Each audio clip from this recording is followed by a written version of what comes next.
I shouldn't have let my temper get the better of me either. I want to apologize, say something to remedy the situation, but my mouth has gone thick with fear and remorse all at once. I can only look at my feet no longer standing close to the boundary I threatened to cross earlier. And that is when I see it. Understanding dawns on me, violent enough to shake me. With trembling hands I reach for the scattered photographs off the pavement. Jesus Christ, I'm gonna have to censor this. Welcome back everyone to the letter. I'm still sick, so yeah. Last time we were here, we killed off Isabella. We got a bunch of stuff with Zach. And we finally got to hear something about the supernatural. Unlike the previous 2 times, which we got like nothing because I never speak to Professor Clark. Oh no!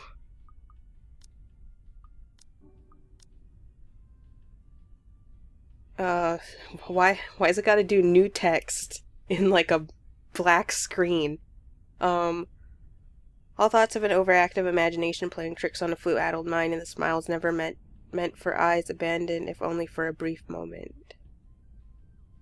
When was this? Hold on, she nods and that is the end of it. Oh, I guess that was Isabella and Rebecca talking? Yeah.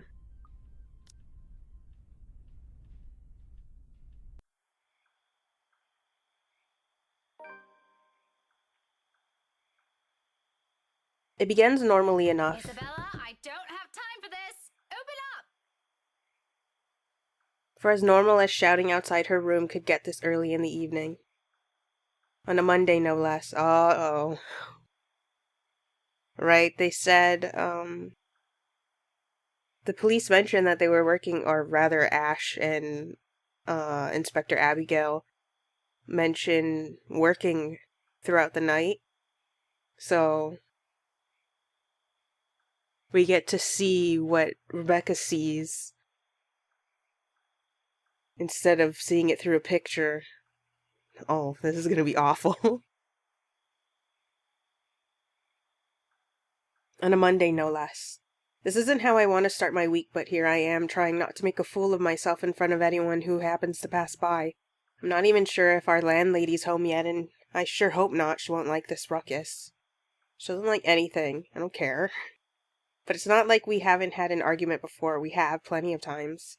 There's that one time with the groceries, and another that has something to do with the mess in her room, which is a legitimate concern. Sometimes it has to do with my eating habits or her eating habits. There's also the one in the movie house a few days ago, but that one got resolved pretty uneventfully.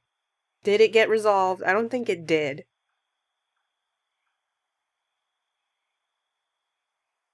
Or so I'd like to believe.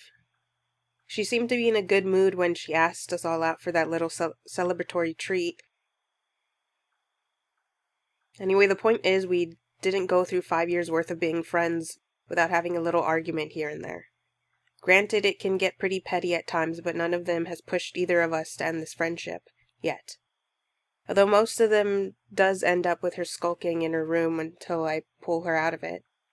A child through and through. This morning, however... You're still not going to believe me, even if someone else already died, no? There really comes a point when you need to smack some sense into people. It's murder, the authorities said so. And yet she's still going on about the Halloween prank like it's that bloody letter's fault. Wow. Literally every time.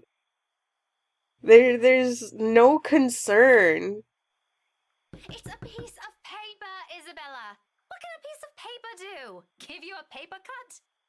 I swear, you can be so frustrating at times. I know Rose is a close friend to her, but she's doing her death a huge disservice by being like this. Taking out my mobile, I dial her number, and sure enough, her own rings from the other side of the door. I don't hang up in case something possesses her to answer or she's just sleeping, but I've been going at this for 15 minutes now. If she didn't hear me after that, she sure as hell is ignoring me. On purpose. Isabella, I know you're in there. Can you please stop this nonsense? You're acting worse than my students when they're throwing a tantrum. You're not a kid anymore. A minute. And another. Then I'm ending the call while fishing out a copy of her key from my bag and unlocking the door. She lent it years ago after I complained about the mess and offered my help in cleaning up. I thought the gesture was completely unnecessary then, after all, I could always knock. But she never did bother taking them from me, always returning it or turning away from the conversation whenever I insist. At one point, I've simply stopped trying to hand it back to her. Good thing I did. Now her stubbornness is coming in handy. For once she did something right. Miracles of miracles, isn't it? It's not really a miracle in this case, but you're gonna be able to see that once you get that door open. Isabella, I'm coming in and we are going to talk. Without waiting for her answer, I push the door open and march inside. Her lights are off.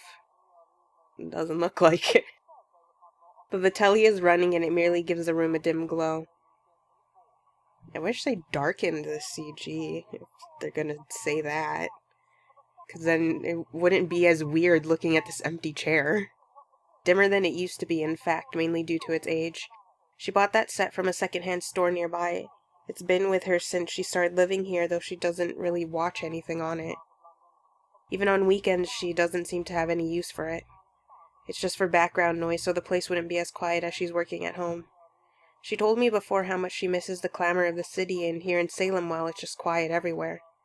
That silence bothered her more than anything new and unfamiliar she encountered in her first year here.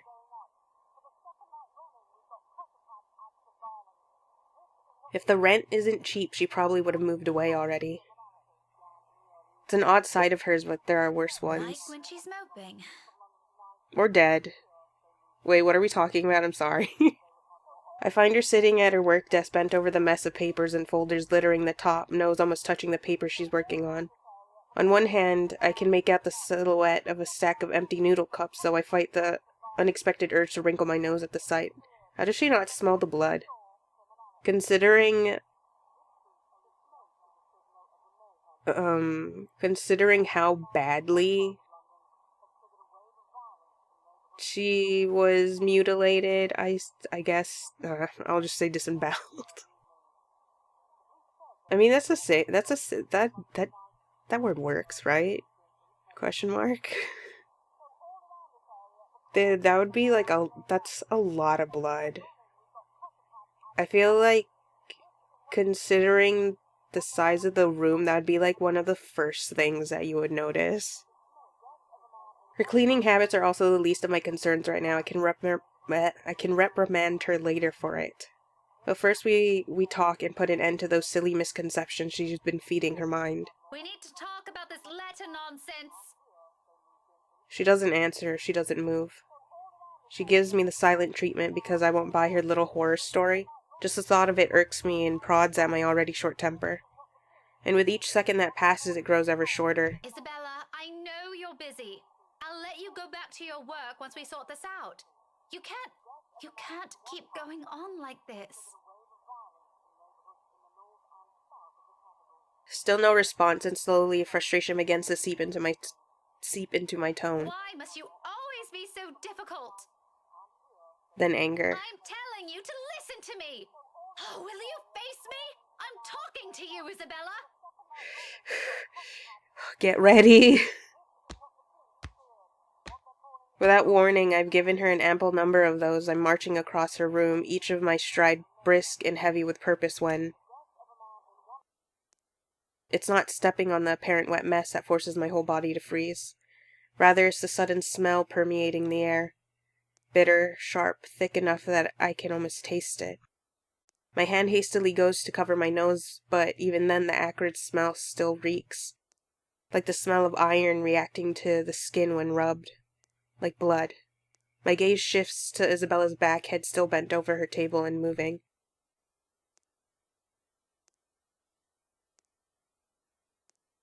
In this light, I can't get a good look at her, but I know for sure she won't simply leave a puddle here, not when she's working on papers she could accidentally spill on. A puddle of what, though? Of exactly what you first thought. I don't want to make any hasty judgments yet, despite what my mind screams at me. It could be anything. There could be a leak here somewhere or whatever. But despite what I tell myself, fear easily worms its way to my voice when I call out to her again. Isabella? Something heavy lodges itself to my throat. Belle? Hold on, I gotta prep myself, I'm not ready. The sound of my heartbeat thrashes against my ears. Belle? Answer me. Please. With a trembling hand, I reach for her shoulder and gently as I can turn her around. Oh, close up. My heart stops. Oh, it's moving. It's like falling out.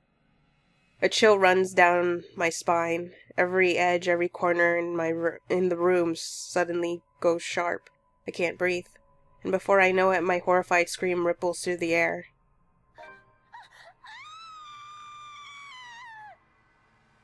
Into the meat grinder. That's so rude. A few hours afterwards, the whole place dissolves into chaos. Nameless people in white suits moving in and out of the room. Fellow tenants crowding the nearby hallway to get a glimpse of whatever's inside. Paramedics and police officers trying to corral a growing group downstairs. At some point, noisy journalists have started flocking in, likely for a scoop. Because it is a scoop, no matter how much I want all of them to stay away. To not look at her. Not like this. That isn't how you should see her. It's a commotion. But amidst the ambulance, bright flashing lights, the murmurs of the curious bystanders, barely any of it registers. Hell, I can hardly remember anything when my landlady pulls me out of the room. I don't feel her hand against my shoulders as she ushers me out. I don't hear her mutter reassurances. The one time, she's so nice.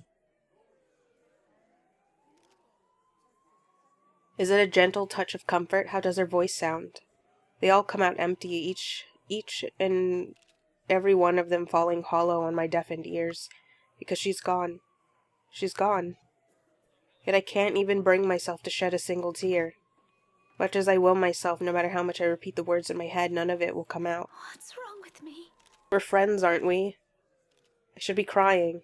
If not, I should be angry at whoever did this to her. Anything. Anything better than this cold, empty feeling at the bottom of my stomach. Anything better than standing around here like a useless numpy that I am, watching all these people zip by and examine her like she's some other victim. Female, around 20 to 25 years old. Distant. Time of death must be less than 5 or 6 hours ago. Impersonal. Cause still unknown.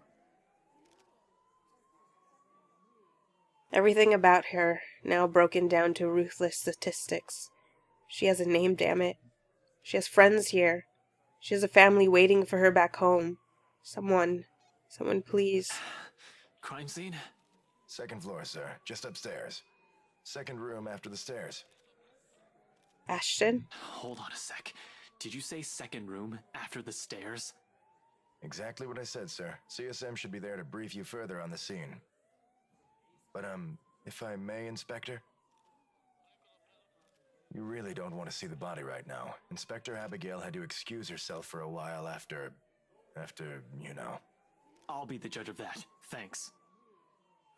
His voice drifting from the stairs below falls like a splash of cold water on me. Somehow at the familiar tone of it, the world that has suddenly tilted sideways has righted itself. Every color, every sound rushes back in, and my head immediately snaps up in search of him. Another officer stops him upon reaching the floor, but a quick show of his badge is enough for them to allow him in. Why does it look like his portrait has, he has, like, peacock hair, like Sasuke?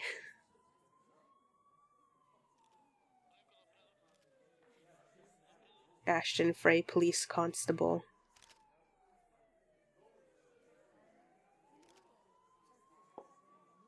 He doesn't waste any time. Ash quickly makes a beeline for the room and passes by where I'm standing without so much as a glance. He doesn't seem to have noticed me. His steps are even and sure as he walks by, his jaw clenched in a tight line, a complete departure from the easygoing air he gives off when he's with us. Like this, it's hard to think of that Ashton and the one in front of me as the same person. But a worried crease is on his forehead, a stiffness on the lines of his shoulders. And I know the moment that expression is on him that this news should not just come from some crime scene manager. I should say something. I need to say something. Call out to him. Stop him. Because more than anyone, he shouldn't be the one taking on this case. He may be someone who will understand how I feel about this, who knew the kind of person Isabella was. But will he be able to go at this with the same passive indifference his associates have? Of course, I'd never doubt his capability, that's a given, and he's already proven that more than once. But this may not be easy for him. What should I do? How should I even put it?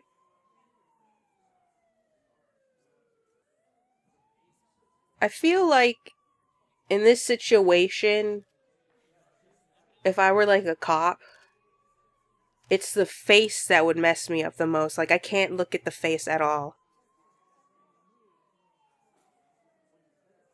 I feel like I don't know, there's just something about human faces that mess me up like way too much. But if it was just like the body, which is what I was looking at when it came, the CG came up, I was completely fine looking at the body, but I could not get myself to look at her face.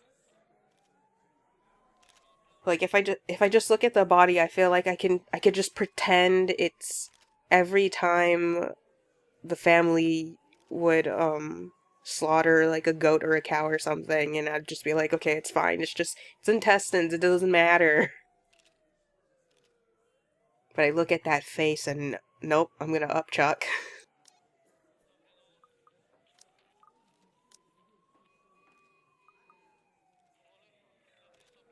Tell him I smell. I was the one who found her, the one who saw her first. Telling the rest of our group should at least be my responsibility, lessen the blow for them as much as I can. Otherwise, they'd simply hear it from news, delivered in the same uncaring manner as if she had never been a huge part of our lives these past few years. I'd like to save him from that pain. Ashton, wait. Ashton stops dead in his tracks, turns, his worried expression dissolving into confusion. Rebecca? I thought they... Are you alright? Yeah, I'm good. But Ashton, in that room. The words refuse to form. My mouth opens and closes, yet even with my earlier resolve and a will to force them out, they still don't. All of them still lost in the haze of gory images and the acrid tang of blood. I shouldn't have assumed this would be easier. Shame fills me, especially with that tiny glimmer of hope he carries in his gaze, the searching look on him as if he's expecting to hear some good news from me. A desperate prayer for his assumptions to be wrong. It pains me I couldn't bring him that, and I can only look away. I'm sorry. I'm really sorry. His expression doesn't fade away like I surmise, however. There's an effort in him to keep the atmosphere light despite the shadow of death surrounding us. Slowly he reaches up to me and gives my shoulder a squeeze, light as it can be, a tiny effort to raise my spirits and perhaps even his own. Don't. This is no one's fault. Just stay here. Let me look at the situation. It couldn't have been her. Autopsy might reveal something different. Who knows? In my heart of hearts, I did not kill Isabella. I just went... I'm gonna take you to, like, a cool art spot that I definitely know. And then I made a funny little prank for everyone because they were so mean to her. And she's not dead. We're just hanging out somewhere. Ash, I was in there. I saw her with my own eyes, and I'm sure it's... Becca, like I said, I'll look at the situation. Stay here. I'll be back. His tone leaves no room for argument. I see the moment he tucks it all away, his apprehension, the growing anxiety in his stomach, even the part of himself he showed us so openly before. The friendly, easygoing Ash. He hides it all, builds an even thicker wall around it. He crosses the police tape without looking back and walks into the room an entirely different person. Oh my god, I'm trying not to hiccup or burp. That's what I get for drinking soda before this. And from my place in the doorway, I witness all of it. How he never flinches or gags at the smell of blood. How he studies and takes everything in with a straight face. How his voice drifts from inside the room every time he asks a question in a tone even and collected. How he checks the victims, Isabella's lifeless body without batting an eye, going about his work as if nothing ever happened at all. As if this isn't someone he knew personally. Doesn't this faze you at all? Before long, Ashton goes back out the hallway, still with the same impassive look on him. I don't know why I stuttered that. He waves someone over. Another officer, forensics, paramedic. After witnessing that, everything has become a daze for me. The next thing I know, someone's draping a blanket over my shoulders. Make sure she's okay and calm enough before they start taking her statement. I don't protest when the medic starts leading me downstairs. She's speaking in hushed tones about an ambulance, so I don't understand much from it. But there's a thump. Muffled, dull. Enough for me to miss it, had I not looked back, and the sight that greets me upon doing so is what leaves a mark in my memory before descending the stairs. There Ashton stands with his back turned away from me, his shoulders shaking, a fist clenched firmly against the wall. And just like that, I have my answer. Does this faze him? No. He's worked plenty of cases before this one. He's got almost a decade of experience on that. Nothing's new in seeing and dealing with a dead body for him.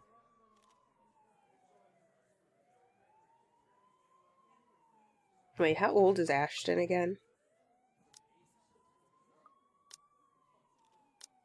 What? I hate it when... Are you kidding me? You're not gonna let me... How old is Zachary? Wait, Zach's 31? What? I don't remember that at all. Nearly a decade, so... let's say he's the same age as Rebecca. That'd mean he started working as a cop when he was 17? Or 18, we could say. Just to... I mean, I guess you could start... I would think that you would have to start it at like 21. I feel like that's the better. But then again, you can join the army at 18, so...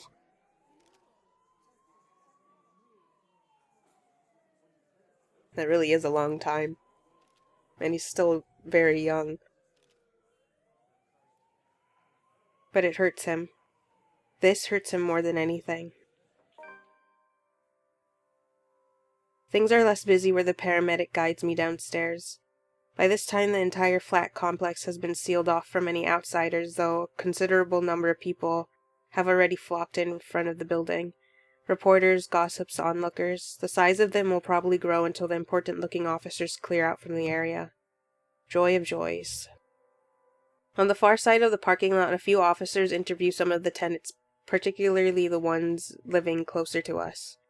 Some of them offer me pitying looks when I pass by, all of which I do my best to ignore.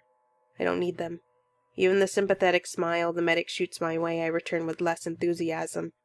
She is, however, kind enough to escort me to get whatever I need. The investigators will be closing off the premises while the forensics gather evidence, she informs me. And of all the things to cross my mind first. My mail. Instead of any basic necessity someone in their right mind would think of first. Ridiculous. Yet she doesn't say anything, simply nods and tells me to lead the way. For that I'm grateful. Sometimes the silence is enough. And sometimes familiar sounds are enough. Even something as simple as the creaking of an old mailbox once I pull its lid down and the shuffling of paper against my fingers as I go through today's mail. Bills, brochures, a letter for Mom and Dad. I should probably call them, let them know. And another one of Isabella's mail wound up in my mailbox. I should probably give this. My hand tenses, fingers lightly tracing the name, her name, printed in bold letters at the top left area of the envelope. This'll never reach her now. She'll never be able to read this now. A breathless chuckle, a ragged breath, a trembling hand over my mouth. Then for the first time tonight, tears well up from deep within. She's gone.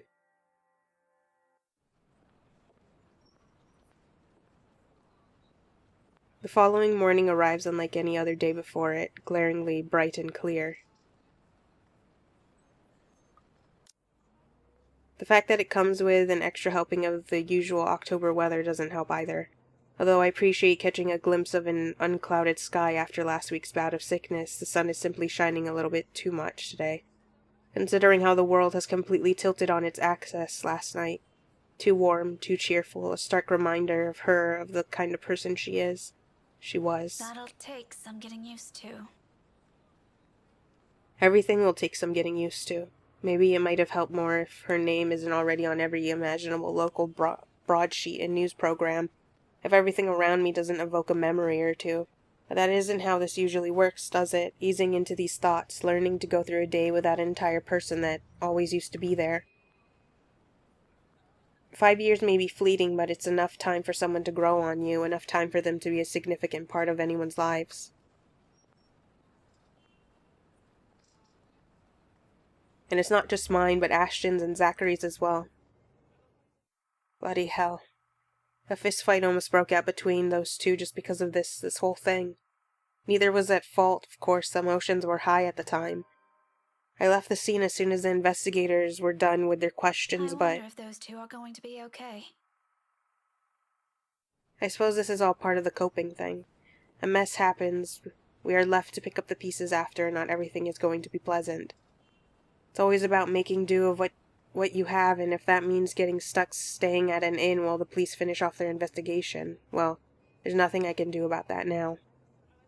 Luckily, the nearby cafe's manager is also kind enough to offer me a space where I can temporarily put the sudden mess that is my life in proper order.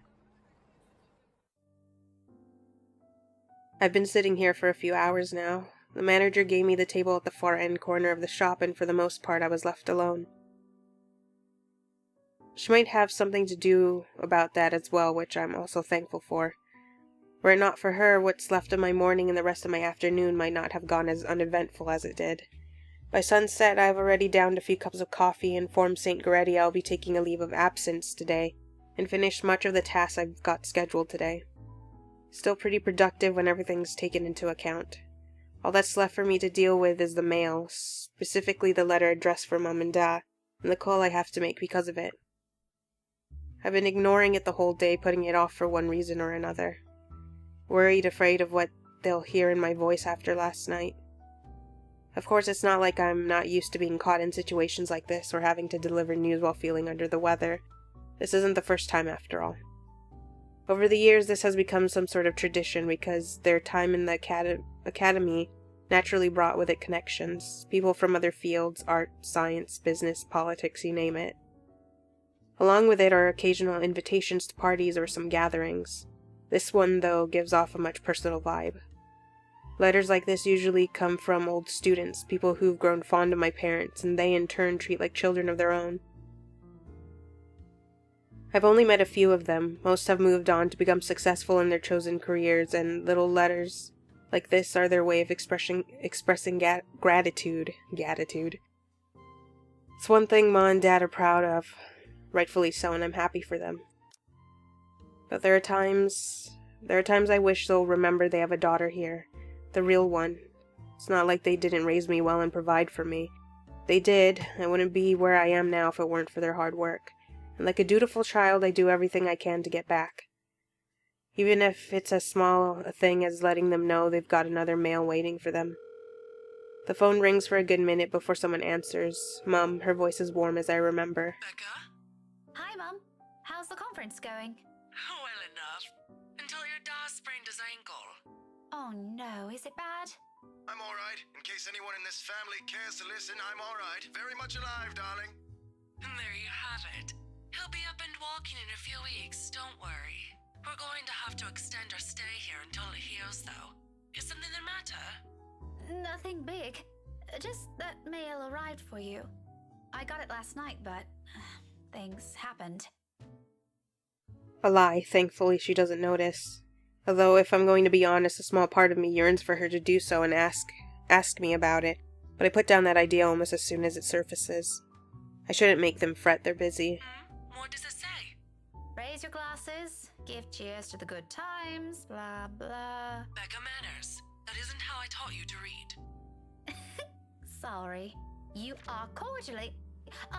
it's an invitation, Mum, for a housewarming party. From, Hannah? The name rings a bell, though at the moment I can't recall when or where I've heard it recently. It must be nothing too important if I didn't bother committing it to memory. There are a lot of Hanas in the world, so who knows. Hannah. She also wrote you a note, Mum. It says you used to be her private tutor at the Evans mansion, and that she misses you and would love to see you two again. It makes my heart clench to read another openly say those words to them, the same ones I want to tell them. I want to see you too. It's been years since we've been together as a family, and if there's one thing that hasn't changed from childhood, it's that Mum and Da are still busy with their respective careers. Out of the country, away on some meeting or symposium, sometimes for months on end. It only grew more frequent with the years until I was old enough to live on my own. I'd like to think that's how I've become independent at such an early age. They've always praised me for that. At times I wish they didn't. Evans? Oh, I remember now. Honey, it's Hannah. Hannah Evans. Remember? Bright girl, 2 years older than Becca? Didn't she get married a few years ago? 7 now, I think. But, they grow up so fast, these kids. Yeah, she invited us to that too. Fonte de Medici. But we missed that one because you had to present your paper in Singapore. We did send her a note after. Still a shame we couldn't attend, though. What is it about this time? She sent another invite for a housewarming party. Becca, when is it? This Friday, Mum. Oh, that's too bad. We'd love to be there, but Da's not in a condition to go walking around. I guess we'd have to decline again. I really miss that girl. I could go in your place. I let it slip without thinking. Personally, I've never been fond of gatherings, regardless of how simple people make it seem. But if there's one thing I hate hearing, that disappointed note in Mom's voice always ranks first. Whether it's directed at me or some other thing doesn't matter. Are you sure? Don't you have work this Friday? The event will be in the evening, Mum. It shouldn't take anything away from my schedule. It's all right. The invite's for 2 people. I can bring someone with me so things don't get boring. I see. Maybe you can also invite Ashton? Mum, that's a sure no from him. He hates attending parties. But I'll see what I can do. If not, I can always bring Isabella with me is what I'd say. What I've gotten into the habit of saying recently. Turns out I'm going to have to grow out of that sooner than expected. Hastily, I correct myself before they note anything amiss in my tone. I can always go alone. I'm a big girl now, I can handle these things. This isn't too much of a big deal. Okay, if it's not going to be a big problem for you, I don't see why not. We owe you this one, darling. No problem, Mum. I'll even say hi to Hannah for you. Please do. And let her know we'd love to see her once we're back in the city. Leave her our number or something. I will. But you know, the 2 of you would have become really good friends. Don't you remember? You met with her once. If my memory serves me right, you were 12 then? This, too, I can't recall. It's probably one of those meetings where we only talk a bit before going our ways. If she did leave an impression, I'm pretty sure I would have written about it somewhere, or at least recognize her name. As it is, the only few people I remember clearly from that time in my life is Ashton and Mandy, to some extent. Mum must have sensed my confusion because she laughs. Don't push yourself too hard, darling. Really, it felt like having 2 daughters back then. Sometimes I wish they didn't send her away to boarding school. But, well, you know how often that goes with them. Still, try talking to her while you're there. Oh, we'll see. I'll let you know what happens after. I'm looking forward to it, darling. Take care of yourself. Will do. You too, Mum. Bye. Tell Da to be careful next time.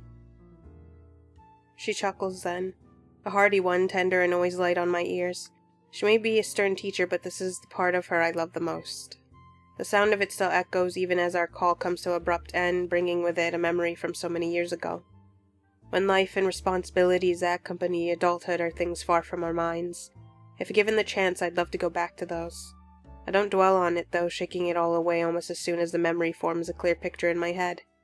I've always wondered how Isabella can easily pretend everything's normal over a phone call, then bounce back to her usual self immediately after. I've seen her do it plenty of times. For me, it just drains whatever energy I have. Soon I'm leaning forward on the table, cushioning my head against my arms and closing my eyes. The last sound I hear is the news, the same headline from this morning. The authorities are still trying to find the cause of death for all the victims.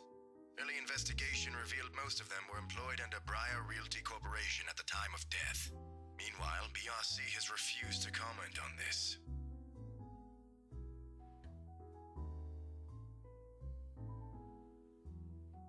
Before I drift off to sleep, something reeks. A heavy, festering scent clinging to the air, wrapping itself around me like little tendrils I'm unable to shake off. Little fingers curling around my neck, twisting and winding. I can almost taste it in my mouth. At my feet, water laps against my ankles, and with every step, every ripple created, the stench only grows stronger. But I push on, pulled further by an indistinct voice in the distance. I'm not at the office. Ugh, never mind. We're not safe. Not anywhere. The clutter that greets me inside is familiar. The empty noodle cups stacked on one end, yet to be disposed for some mundane reason. The pile of clothes to be pressed and folded she'll get to later, she promised. Files and papers strewn about the limited space she has, all because she needs to take her work home sometimes. You didn't see what's in her room. That's not something another human being would do. Come on, Rebecca. You have to believe me this time. It's stronger here. The smell. More suffocating, more invading. But there at the far corner she sits, bent over the mess littering the top of her work desk, nose almost touching the papers on it. I call out to her. Once, twice.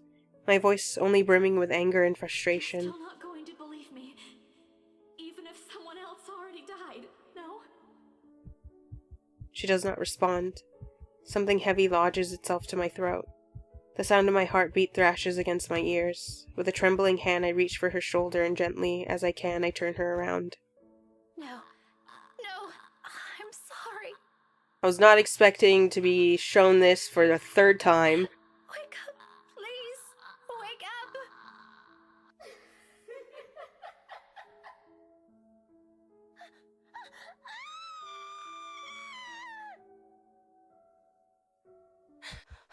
I wake up with a gasp, with my heart hammering hard against my heart and my lungs threatening to strain themselves from sheer force of breathing. Stop thinking about it, Becca. It takes a while before reality once again sets in for me to remember where I am. Here, there's none of that clutter. No unkept beds she keeps forgetting to put in order, no papers littering every other surface my eyes can reach. No clothes left in a jumbled pile somewhere, and no empty instant noodle cups I used to remind her to clean up every other day. Only tables carefully laid out for the customers, the soundless whir of the ceiling fans above, the murmurs of people dining in, and the strong fragrance of coffee and freshly baked pastries. A sense of sharp relief overcomes me, and a long-held breath escapes. It'll pass. This'll pass. Close by I can sense the manager eyeing me with a concerned glance. Beside her, the night shift guy at the counter is doing the same thing, his eyes darting from the telly in their kitchen and me. I brush it all away with a wave of my hand and start gathering my things. I'm out the door, into the busy Luxborn night streets before they begin asking questions, before yesterday's ghost can catch up to me. And yet I end up back here. It's quiet now. From where I stand on the opposite side of the street, only the forensics and the scene investigators are moving in and out of the place. There are a few onlookers, sure, but none of them dare come close, unlike the last time. Some reporters are still asking the one on duty questions, jotting down notes from time to time, taking curious glances around, but otherwise everything's peaceful in the air despite the hubbub this morning. If I squint, I can probably pretend things have gone back to normal after a day. However, until then, the memories are fresh. Even the smell of blood seems to linger in the air, holding on to it, clinging to it, like a bitter reminder of what we lost in a single night. Crivens, the smell is yet to wash out from my hands. I've tried, burned through a whole bottle of soap at the inn, only for the scent to last no more than a few hours. Then there's the images. The single instant when I touched her shoulders, the lifeless look in her eyes when her head lobbed backwards and her arms fell lifelessly to her sides. However, more than that, more than I care to confess, is the guilt, and it feels more real than the scent or the memories. We fought that morning, outright shouted at each Would other. it have changed anything if we didn't? If I had treated her ideas real or not with less harshness, would anything have Would changed? she still be here? I guess I'll never know now. Another reprieve from what's weighing down on me, one of the many I've been allowing to slip out from my mouth lately. In a few days they'll finally allow us back here to return to our lives, and for those who are left behind to begin the process of mending. By then, will accepting be a little easier? I'd like to believe so. Suddenly exhausted, I begin my walk back to my temporary home where I can pretend this all will never happen before reality kicks in again. But short of crossing the street, a voice rings out, cutting through the thick silence, stopping me in my tracks. What? Wait, Chief, no! Frey, listen first. You're in on this, aren't you? Watch your tone, Frey. This isn't up for discussion. A closer look reveals 3 people standing near a police mobile. One of them is Ashton, an LPD's chief inspector. The mobile blocks my view of the third person, but judging from the voice alone, it's Inspector Abigail. It appears to be some kind of regular police talk, but with the tone and how loud they're all speaking, it's close to brewing into a full-blown argument. Ashton in particular looks as if he wants to punch something. Or someone. I was assigned here, Chief. And might I remind you again, I can very well reassign you someplace else if you don't listen. Much less keep yourself in check. I heard you the first time. I just don't see why there's a need for this. I'm doing my job, aren't I? Course you don't see it. Should I give you a quick briefing? You snapped at a grand total of 5 people today. 5! Record-breaking, really, when it was at 0 before. That doesn't count the ones from the forensics company, by the way. No one's asking, Abigail. Have you taken a look at yourself since this morning? I think Officer Carl might be a little afraid of you now, in fact. First time you lashed out on him like that. Actually, that was the first time we ever heard you lash out at anyone, and I must admit that was quite a show while it lasted. I did not lash out at Officer Carl. Or anyone. Stop exaggerating things. Oh, do you want to bet on that? Because I'm in serious need of cash right now. Christ, Abigail, I already told you it was just... Or is it because of the victim? I heard you were friends with her, but this is getting a bit out of hand for a friend, don't you think? Is there something you're not telling us? He falters into silence, a pained expression falls across his face as his hands clench into fists. It doesn't last, but in that short second I caught a glimpse of his...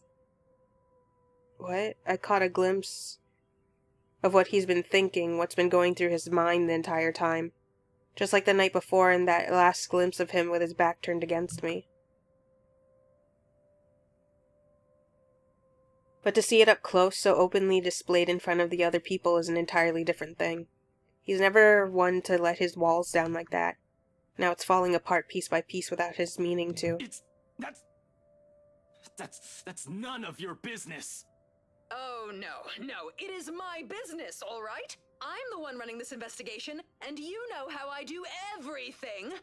This one most certainly does not have a place for young detectives with a bloody temper. You better stand down, hotshot, or I'm kicking you out with or without Chief here. My crime scene, my rules. I don't have a fucking bloody temper! Will you give it a rest already? Enough! Frey, get out of here. Take a chill pill. I don't need someone reckless running around this crime scene right now. Chief, you can't be serious. I am, I can, and I just did. Go on, out of this place, out of my sight! I'm in the middle of... Pass it to Abigail. All of it. She'll handle this for now until... I don't know. Till your head's back in its proper place? No, you can't just... Frey, This is an order. Take a bloody chill pill. Or go get some coffee, ice cream, whatever it is you like to eat. I don't care, as long as you clear your head. Come back when you've stopped looking like you want to dismember the person next to you. Is that clear? Chief, please, not this case. I asked. Did I make myself clear, Detective Inspector? Another pause. This one far heavier than the previous and bears the weight of his complete resignation on the matter. He doesn't look them in the eye when he answers, nor does his tone carry any of his frustrations. But his wall is Loud and back. clear. I did not hear you. Loud and clear, sir. Good kid. Off you go. I don't want to see your pretty mug here in the next few hours. You're dismissed. Yes, sir. Except this time, it's been rebuilt in the wrong place at the wrong time for an entirely different reason. Knowing him when it's like this, it will not hold long. Don't worry about missing out on anything. I'll keep you updated once you return, all right? Take a break for now. You haven't slept since last night. Thanks. They leave him after with a pat to the back and nothing else. But anger and frustration together are cold, ugly things to carry, much less to swallow. For someone like Ashton, coping with it is a whole different uphill climb. His is not the kind that fades away with time nor easily forgotten. It's the sort that he keeps close, allows to fester and drive him. But when that doesn't work, when all of what keeps his mind occupied is taken from him, it's nothing but lost. That anger, too, loses its direction. So he fumes, stalks off to some place where he can be alone, where he can find something to vent it on, where people won't see more of him beyond what he chooses to show. If that doesn't work either, he'll go back to the first step and do everything again, all until everything becomes a vicious cycle and it eats him whole, changes him entirely as a person. He hates it when people meddle, he hates it more when people see him like this. But this isn't something he can carry alone. This too is ours to bear. I won't let him suffer this alone. With that in mind, I follow after him. Minutes later, I finally track Ashton down at a nearby park. He can't sit still, pacing back and forth, running a hand through his hair in a gesture of frustration every other pass he makes. At some point, he decides to take it out on a poor park bench, only for his foot to regret it afterwards. He returns to pacing then, has been at it for the last 5 minutes, and at this point he might end up digging a trench on the ground if he doesn't let up. Someone should stop him. When I follow him here, I've intended to put an end to this, had a whole speech prepared for him. But now that I'm standing in close proximity to his temper, to him, I can't bring myself to even approach. My feet simply won't move the instant I saw him. Before long, my own resolve starts to wane, gradually fading away underneath the uncertainties. What will he think? Will he appreciate this? He hates it when people interfere with his affairs, and here I am barging in on his business as if it's something I'm entitled to share. When did I start thinking this way? When did I start thinking this is okay? Why did I think this would be a good idea? I'm stepping back before I know it, although I don't make it far. In my rush, I accidentally step on a stray wrapper that somehow missed the trash. It crunches under my foot, and in the stillness of the park at this time, it's loud enough to disturb. Ashton halts, looks up, his vexed expression making way for bewilderment. Becca? You aren't supposed to be here. It isn't meant to be an accusation or to be taken like one. It's a simple statement, yet it sounds far from it all the same, a question underneath. Facing it now, I hesitate.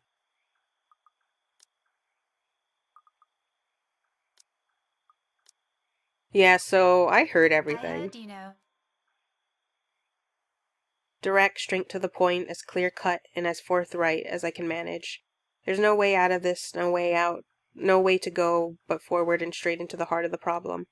Dancing around these issues hold little meaning now after our loss, consequences be damned. Because more than the thought of meeting his anger is the thought of another thing consuming him, his grief. I'm more afraid of losing him to that.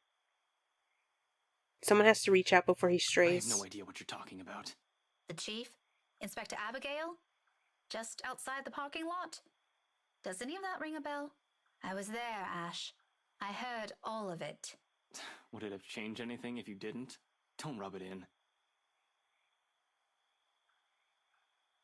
What were you even doing back there anyway? Didn't they tell you the place is sealed off until we're done? You're in no position to tell me what to do right now, Ashton. I'm not... Listen here, Becca. We're already having enough trouble trying to pin down the asshole who did this. We can't find a shred of evidence. Don't add to our problems. How am I adding to your problems? I just happened to end up there, and all I did was stand. That place is also my home, in case you forgot. Seriously, Ash, what happened? What's happening to you? I've never seen you act like this over a case. You can always talk to me. I can't just talk, Becca. How many times do I have to tell you that? Everything is confidential, God! That doesn't mean I'll stand around and do nothing while you're doing everything to apparently ruin yourself. What part of you shouldn't get involved do you not understand? I wasn't trying to get myself involved in anything. I'm just asking what the problem is. Your problem. Maybe I can help, you know? Just like how we used to as kids. We're not children anymore, Becca. This isn't as simple as the games we used to play back then. You saw what they did to her, with your own eyes. Whoever did this knows exactly what they're doing. If you don't stop butting in on police business, you could end up like the victim. Wrong. So many things going wrong in this talk. His stubbornness, his stupid assumptions, even this whole crazy idea of keeping us safe he is going on in his head. Is he expecting people to just accept everything as they are? But out of everything that came out of his mouth, that last bit takes the whole bloody cake over everything. The victim has a name, Ash, and that victim is your friend. Why is it so difficult to say her name now when you've done it plenty of times before? Does it matter now? She's gone. Even Zach made a bigger issue out of that. There are other things you two should really be... It does matter. To you, it does. For a long time.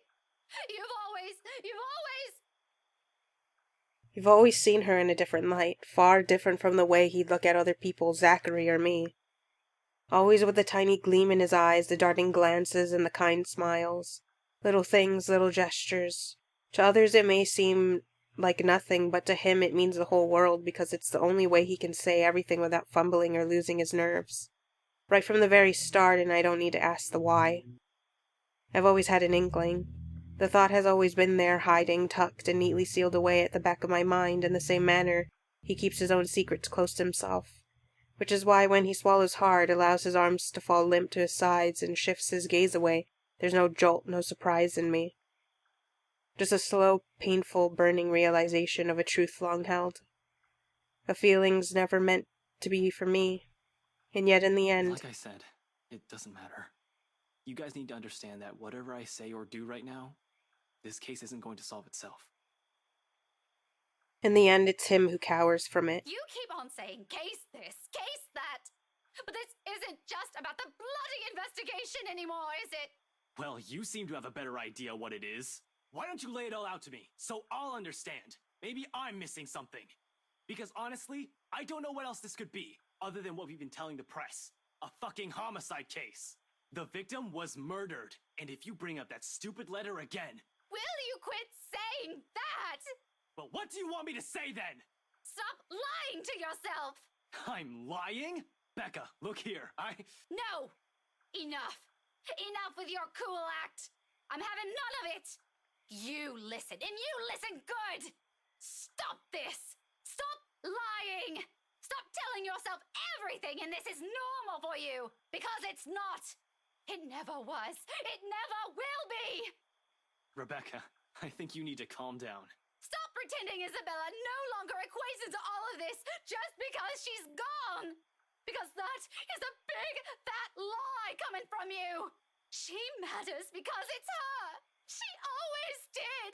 No one else! Or you. She always did. The very meaning behind it freezes him into place, and any excuses or diversions dies on his tongue. It's diversions, right? There's more to it, however, beyond his unmoving stance and his sudden unfocused stare. There's understanding and fear. He's aware I'm right, and every word I'm about to articulate are the very same ones he's been avoiding. But these need to be said, even if it means having him face the unpleasant. Regardless of what you're telling me or Zachary, I know that out of all of us, you're the one taking this the hardest. I allow my voice to fade, into the night, into the chilly air blowing the distance between us, cold, sharp, unforgiving, much like the truths we have to face. Ashton is silent for quite some time, but the earlier shock in his face has given way to something flaccid, subdued. And when that silence becomes too unbearable for him as well, he forces himself to move, to pace. Treading the ground once again, one perturbed footstep after another, and running a furious hand through his hair before dropping it to his side. Later, when that too turns inadequate, he gives the park bench another good kick. This time, if it brings any pain to him, he simply takes it all in, as if that alone will dull the other pain. Fuck. Regardless, he continues, but this time there's something in his voice. A bitter note dropping to nothing more than whispers he mutters to himself. A sound he meant only for his ears to hear, but reverberates clearly in the park stillness. Ash, maybe you should... Damn it, god damn it! I was hoping, damn it, I was hoping for her to... His throat closes up, his words choked off, getting lost in his sorrow. Unable to continue, he passes a hand over his eyes, instead letting out a slow, ragged breath that brings him neither a sense of comfort nor relief. It's simply another reminder of what he failed to do. I couldn't even... Damn it, all these years, keep telling myself that I love... And yet I couldn't even... Shit. And this is when he breaks. Piece by piece, brick by brick, the walls he has struggled to put up all come crumbling down, all of his defenses caving in, weakening as it bears the brunt of his grief. His words are halting when the first tears begin to fall, his shoulders shaking, hands clenched tightly, his fists holding on to something quickly slipping away from him. Or maybe it already did. Maybe this comes from all those missed opportunities. Her departure took it all with her, and what he's clinging to right now are merely the fragments. Remnants of all what ifs and should haves. I knew this was going to be a difficult case. The moment I saw it, I knew. There was barely any evidence. Not even a sign of someone else breaking in. And she's just there. I've been at this since last night, and I couldn't find anything that would help. I hate this. I hate feeling this stupid, this helpless. I can't even begin to imagine what she felt before she... Figures, huh? Turns out I'll mess this up too, huh? In truth, I don't know how to answer that, or if he's expecting any from me. It's one of those questions where there's really no exact answer to. Same with those little regrets now surfacing, lingering. Any other day, I'd tell him exactly how I see it without wavering. That no matter how, there's no way we could have prepared for this. No way we could have known things would lead to this. But those are opinions better left for another day, when we're hurting less, when we aren't reeling from what has been haphazardly thrown at us. After all, platitudes tend to cease their usefulness at some point. And in its place, I've nothing else to offer but a shoulder to cry on.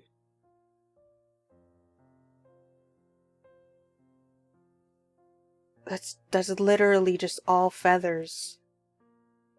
I don't even think it's a hood. It's so ugly. We're an awkward fit like this, with his trembling shoulders and short heaving breaths. Though he allows it, he doesn't return the gesture, nor do I expect him to do so. Unlike Isabella, who has always been open and free with her fondness for people, personal space has always been a matter of importance for the two of us. Ashton most of all. But for the time being, this'll do. Vanport, you're an idiot. Of course I'd know how you're feeling about this. Who do you think I am? We grew up together, didn't we? I know you better than anyone. Stop forgetting stuff like that. Drill it into your head if you must. We'll take what little comfort we can gain from this beyond what reassurances mere words can offer, and in this short moment we share, this is enough. We exchange no words after. simply standing there for a good half an hour, letting the late-night din of the city, the rustling of leaves and the hum of the crickets nearby fill the air around us. We remain like this until his sobs fully subside and what's left of it are nothing more than soft whimpers. When at last he pulls away from me, it's as if the heavy atmosphere has finally lifted around us, and what he carries with him no longer burdens him the way it did minutes ago. Not completely, though. Even with this, it'll take longer for everything to fade, and neither will it be easily forgotten, especially when it has taken root so deeply in our lives. But he's calm now. It's better this way. Because only in the aftermath is when he'll learn to deal to cope. Is it going to be okay now? It's a start. I can't always walk him through this, he knows that too. So when he answers, he asks nothing more of me and only answers in the best manner he can, without reverting back to anger or locking himself away. Yeah, a little, I guess. I don't know. This is... It'll take some time. There's still the investigation and the evidence, if we can even find any. Plus, the lab still has to test everything. Ash, I'm not asking about the case. Although that's important, trust me, I want to know who did this as much as you do. At least then, I'll have a proper reason to hit someone. But I'm asking about you. Are you going to be okay? Another mirthless expression flickers shortly across his features before he looks away, his eyes focusing on some distant area of the park. There's a hint of yearning in them, probably searching for that one person who could never be here from now on. It's gone and he's already talking in the next second before I can prompt him. I'll be fine. A bit of adjustment here and there, maybe. I'll be okay. I've survived worse things. I doubt he believes those, but I don't question him further on it, and neither does he let me. But thanks for asking. And for this. Sorry you had to see me like that. What? Don't be so embarrassed about it now. This isn't the first time, remember? Back in secondary? If I recall, someone had to snap you out of that sulk, too. Yeah. No. Don't remind me. And don't sound so proud of it. Why not? I mean, you've done more embarrassing things in front of other people, and I always have to... That's the point. It's embarrassing. Oh, come on. Now you're feeling ashamed about it? For the record, there's nothing wrong with it. Yeah, I'm aware of that. But let's just leave it there, Becca. And if you can, if possible, can you not... Don't mention this to Zach. For now. I'll never hear the end of it. There's a lot of things he intentionally leaves out in that, so many things he refuses to tell, and it's all being hidden under that false front. His hesitance alone, the shift in his tone from that banter, speaks volumes. Zachary has never been one to easily judge people. It's part of the reason why Ashton hangs out with him despite their rather disastrous first meeting. The big guy learning about this little episode won't make any difference, nor even change things around them. It's just one of the many things they learn to accept, or in some cases tolerate, about each other. Of course, it doesn't mean things like the punching incident this morning never occurs. That doesn't mean it can't easily be fixed, though. Sometimes all that they need is a little push. Kids. Zachary will understand. Yeah, I know. I know that. But I'd rather talk to him in person first. About other things. And when we're in better terms, maybe we can laugh about this. But right now... I won't mention anything. Don't worry. Though, like I said, Zachary will understand. You are just doing your job, and that kind of news isn't easy to swallow. Anyone would have reacted that way, even if it's someone like Zach. In fact, if I didn't know the big guy, he's probably feeling guilty about it like you're doing now. Trust me, it'll be okay. He merely smiles in reply, strained and a bit awkward, but I take it for everything it stands for right now. Today and in the next, a little drop of optimism could do us some good. Even if things appear a wee bit bleaker than it should be, or where people rarely inclined to hope blindly.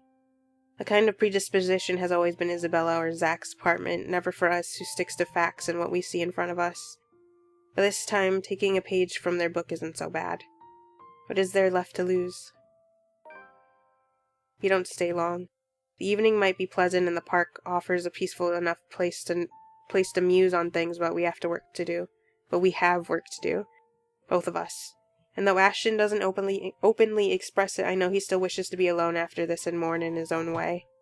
The heaviest of his burden might have already been lifted, but there are parts he continues to hold close, bits and pieces more difficult to let go of. Those are the ones I can never reach. And in spite of the fact that the mere thought of it sends my heart clenching, I can't bring myself to begrudge him over it. In this way we are the same. Some wounds simply take longer to heal. Which is why I don't stop him and quietly we part ways.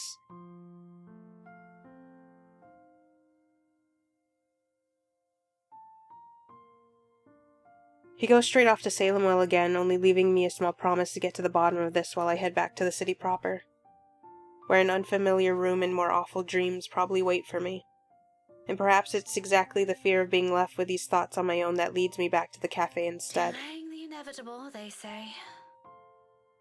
It's time to think about these as long as I'm awake, moving, and in the company of other people.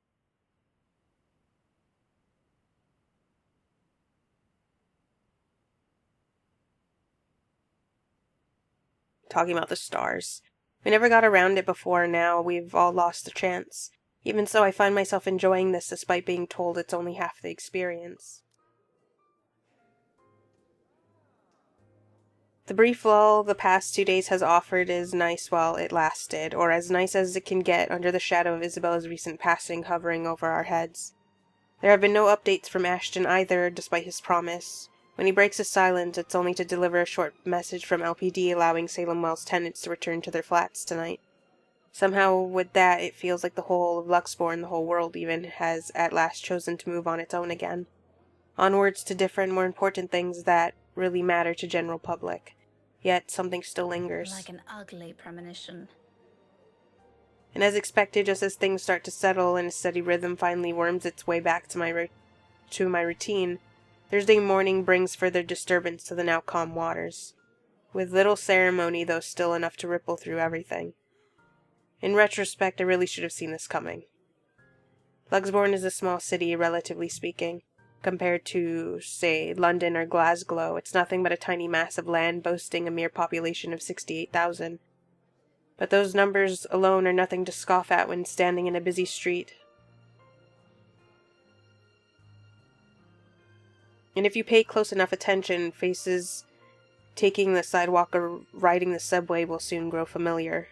How unfortunate that out of that number it has to be Tio fucking Luke. Days later, a friend ends up murdered and I'm looking down at her lifeless body. There simply isn't enough time to breathe and get a grip on things. I have been flipping through the pages of said book moments ago, though never really reading anything and merely hoping for a distraction, to no avail. Hey Becca, I'll be around Salemwell this evening, need to meet someone in the area, might have to drop by yours and Isabella's place after, see ya. Except she's no longer there if that scenario ever comes to pass. Sighing, I slip the gadget bat to my pocket. But looking up to see Luke's utter impatience on his face, I now face a different dilemma. Exhausted as I am, I can't help but return it to him. What brought you here? He hums something inaudible, neither an answer nor even a vague hint, before he turns his attention back to the papers. For a passing second, I thought he'd ignore or evade the question like every single time I've asked. But then he shuffles the documents back to a binder and sets it aside with a huff. It's sound more fatigue than I've ever heard from him recently. Either there's simply too many things keeping him busy at once, or his investigation isn't going too well, maybe even both. Just work. Just work? Do you expect me to believe that? In a way. I didn't think an important contact ditched me and now I'm stuck would make for a cool alibi. Did it work? As if there's going to be any difference. You're still a dafty. Anyway, do you want to come in? But if you're going to hang around for a bit, you better turn those headlights off. My landlady's one hairline away from banning you off this place, you know? Is it the case? Were you able to smooth things out with the chief and Inspector Abigail? Yeah, they let me back in. A few hours after another sermon, though. But it's not that. He stalls several seconds too long for comfort. Minutes later, he takes a step back, stuffs both hands to his pockets before looking away. It's like he doesn't want to be here. His posture on its own screams his complete reluctance to be the one delivering whatever this is. Is there anything worse than the one he got last time? Or the one I saw? Somehow part of me no longer wants to hear him out if this will only be another unpleasant news. Actually, it's... LPD's been in contact with the embassy and her family back home. Oh, how did they take it? As one would expect. Her mom was in shock, of course. The eldest guy I talked to, the one she complains about a lot, I kinda see why. He threatened to kill me if he found out I'm lying. Swore he'd take the first flight here. As if you could lie about something like that. And her dad? Does he know?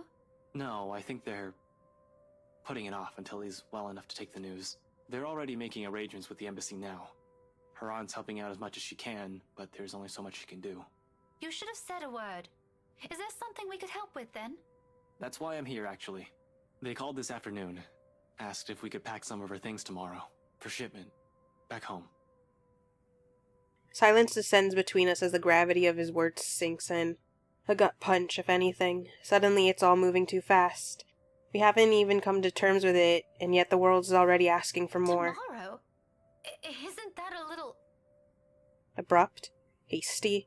The right words won't take form. What right do we have to protest in the first place? Do we even get a say in this? We're just her friends, people she met because it happened to end up here. We have no right to hold on to her when her family, people of her own blood, is waiting.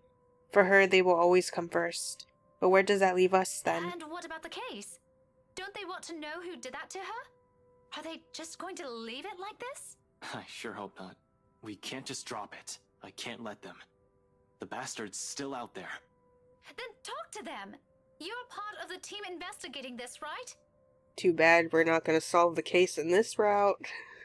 You should be able to reason with them, or... Ashton, you have to try. You can't allow this to... A genuine plea, yet under the weight of his gaze and every uncertainty behind them, the rest of it falls weakly off my lips. Unspoken, fragile amidst the silence suddenly stretching out between us. In the middle of it, Ashton stands perfectly still for a handful of minutes. Whatever he thinks beyond the ones he allowed me to hear, he keeps hidden, still unwilling, unready to let go of. When at last he finally decides to break the hush, he merely casts a glance back to the empty room beside us.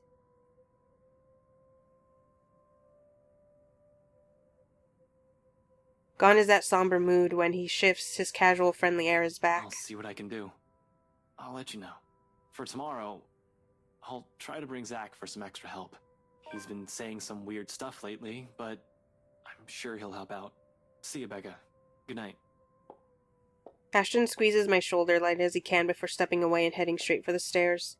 His way of offering comfort in the middle of this little mess we found ourselves in.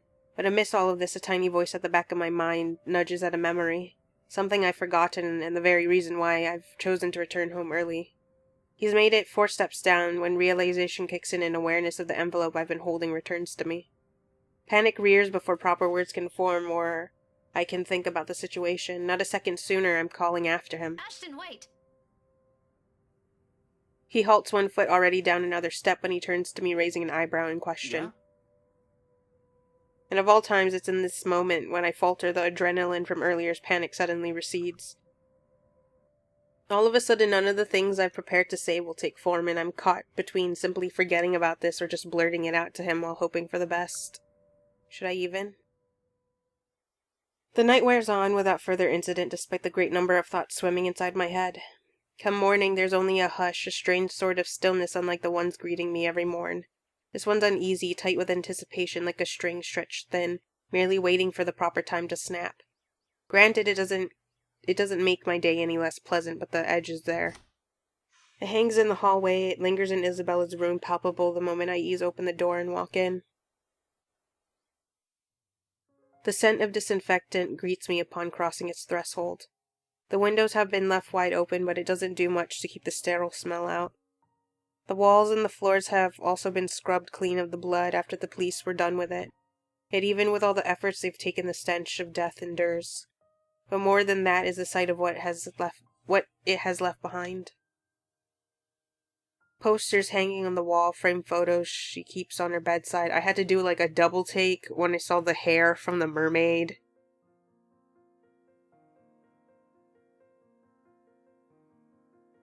The stuffed toys she bought on a whim before the mess of cushions on one area of the room that she promised to clean. She'd never been able to do that now. Even without her here, the room is still so undoubtedly hers. Ashton and Zachary are already here, each of them having found a corner of the room to start their work. Scattered around them are a couple of boxes, 6, 7. Most are still empty, merely waiting to be filled. It's a wonder if it'll be enough to fit all 5 years' worth of memories here. Knowing Isabella, she won't be willing to leave any of these behind. There's no lively chatter, no friendly banter here to greet me, only a thick silence hanging between the three of us. And despite my resolve, I still end up hanging around the door, unsure. From the looks of it, the two of them alone can already handle this, but still I want to help. Even if doing this has a ring of finality in it. More Zach content. Zachary's kind enough to make room when I approach, offering me another one of those tender smiles he never seems to lose before he scoots aside. This one, though, never reaches his eyes, a feeble attempt at keeping me cheer. I return it regardless, perhaps in the same half-hearted manner, too. If he's noticed, he doesn't comment on it. There's no point in forcing it, after all, even if it's for the sake of showing mere pleasantries. Afterwards, we both lapse comfortably into silence, working diligently through the mess of papers and books around us. For a good few minutes, we sort everything into the boxes. This pile will immediately be sent to her family. It's important. A collection of postcards goes in this other box for shipment at a later date. Her younger siblings would love it. Only a few soft grunts and hums are exchanged between us until the minutes blur and we've found a rhythm. One that's only broken when Zachary chances upon a huge pile of notebooks under her bed. Sketch pads, each one thoroughly used, more than the ones we've gone through earlier. Gingerly, he reaches for one and flips through it. Each of its pages reveals a drawing of people or objects. Sometimes there would be animals, but in a great number of them there's us. There's a doodle of Zachary smiling, one of me looking at a distance, and in a few pages, Ashton. All moments she captured without us knowing. All signed under her name. It hits me as we pore over each pad that this is one of those things she has never shared before.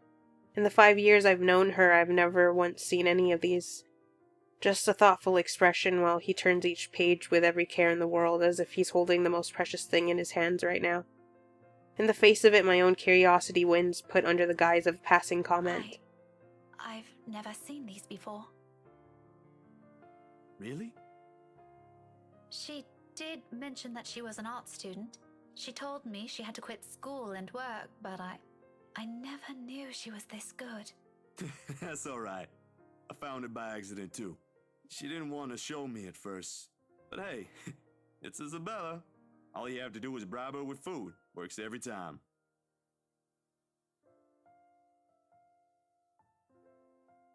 Not all the time. When she puts her mind to it, she's stubborn. But this, I don't know. I guess it bothers me a little that she never talked about this. I mean, look at all of it. I can't even draw anything past stick figures. Had I known, I would have asked for her help on those visual aids for my class. Maybe that's why she didn't tell you. What do you mean by that? Nothing, ma'am. Just pulling your leg. But we were planning an exhibit, you know. She wanted to surprise you guys.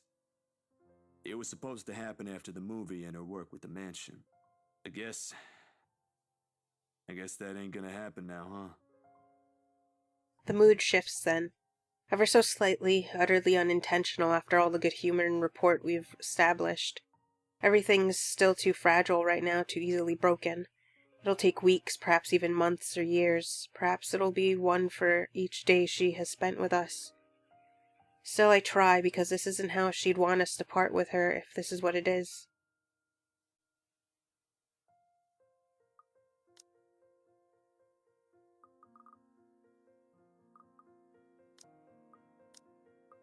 You can still do one. However, even words of comfort, no matter how well-intentioned they are, fall meaningless in the face of grief. You can still do one on your own. Admittedly, it's an innocent suggestion, born from the lack of knowledge, maybe to the point of ignorance. And I know I chose the wrong thing to say when Zachary, with all the companionable air he carries, tenses and stills. Well, it's not. I guess what I was trying to say was, like, like, whatever work she did, still do it for her. And not, like, him alone exactly. He folds his hands in his lap. The good humor in him is suddenly gone, while a pensive expression takes over his face. Thanks, Rebecca. In the future, probably, just not right now. Oh, sorry. I wasn't thinking when I said that. It's fine. I understand. We're all going through the same thing. We'll all get used to this later on. He attempts a brave smile, but the slump in his shoulders betrays all of his goodwill. Ultimately, we both settle for another silence, long and almost deafening, except this time it's filled with every unuttered regret and mistake. But if we are to move from this, sometimes those are the very things we need to face little by little. You should still do it, though. Eventually. If Isabella was here, that's what she'd like you to do. No further words are exchanged after that. He doesn't respond any more than what he has offered, neither am I expecting him to, and perhaps it is for the better. We manage to pack most of Isabella's belongings by the time all of us have to leave for work, but at the threshold we all hesitate. A heavy air hangs around us, a consequence of knowing that this might be the last time we will be doing something for her. Of course, none of us mentions it, even if the meaning's all too clear in our heads. This is a goodbye, if anything. The world outside waits, and we can't stay here, so with a last glance, we leave all of it behind. At least tonight I'll have something to look forward to, something to help take my mind off things. And if any of my hunches are correct, where this all started will provide the answers I'm looking for. Care to explain? Care to explain your reasons? I've not meant for it to sound as harsh as it does, but the anger and frustration has never been a good match in me, particularly in nights like this. It's not surprising when Ashton jerks back as if I've struck him. For a fleeting moment, something akin to hurt darts across his features, his eyes narrowing and hands closing in tightly into fists at his sides. Then swiftly he glances away and shifts his focus on the line of trees nearby like an answer can be gleaned from the dark expanse. I'm really sorry, Becca. What is it for? For the party? The vague answers he continues to give? Does it include all those times before this, the year's worth of it? I don't doubt its sincerity. However, at the moment, the forgiveness he's asking isn't something I'm all too willing to hand, furious as I am. It's frankly a wonder how I can keep myself from raising my voice at him. We'll talk about this tomorrow. And you better have a proper answer for me by then. There's a brief hesitation before I step away, a short moment of wanting to say more, of waiting if he has anything to add. He's only silent, eyes still trained at a distance. It is the last glimpse I see of him before I climb into his car. Why, just this past week. I've got a few asking me about that. Imagine that. Asking about urban legends. I think enamored might be a little too much to describe our interest in it. But I have to agree. The mansion is beautiful, even with the renovations. They kept the stained glass windows, too. They are magnificent. Oh, you've seen it. I was there for a few hours to attend a housewarming party. The invitation was for my parents, but they couldn't make it. My mum used to work as a private tutor for the Evans. Hannah Wright? Ah, I know of her. Her husband, too. Who doesn't? Luxborn's most popular couple.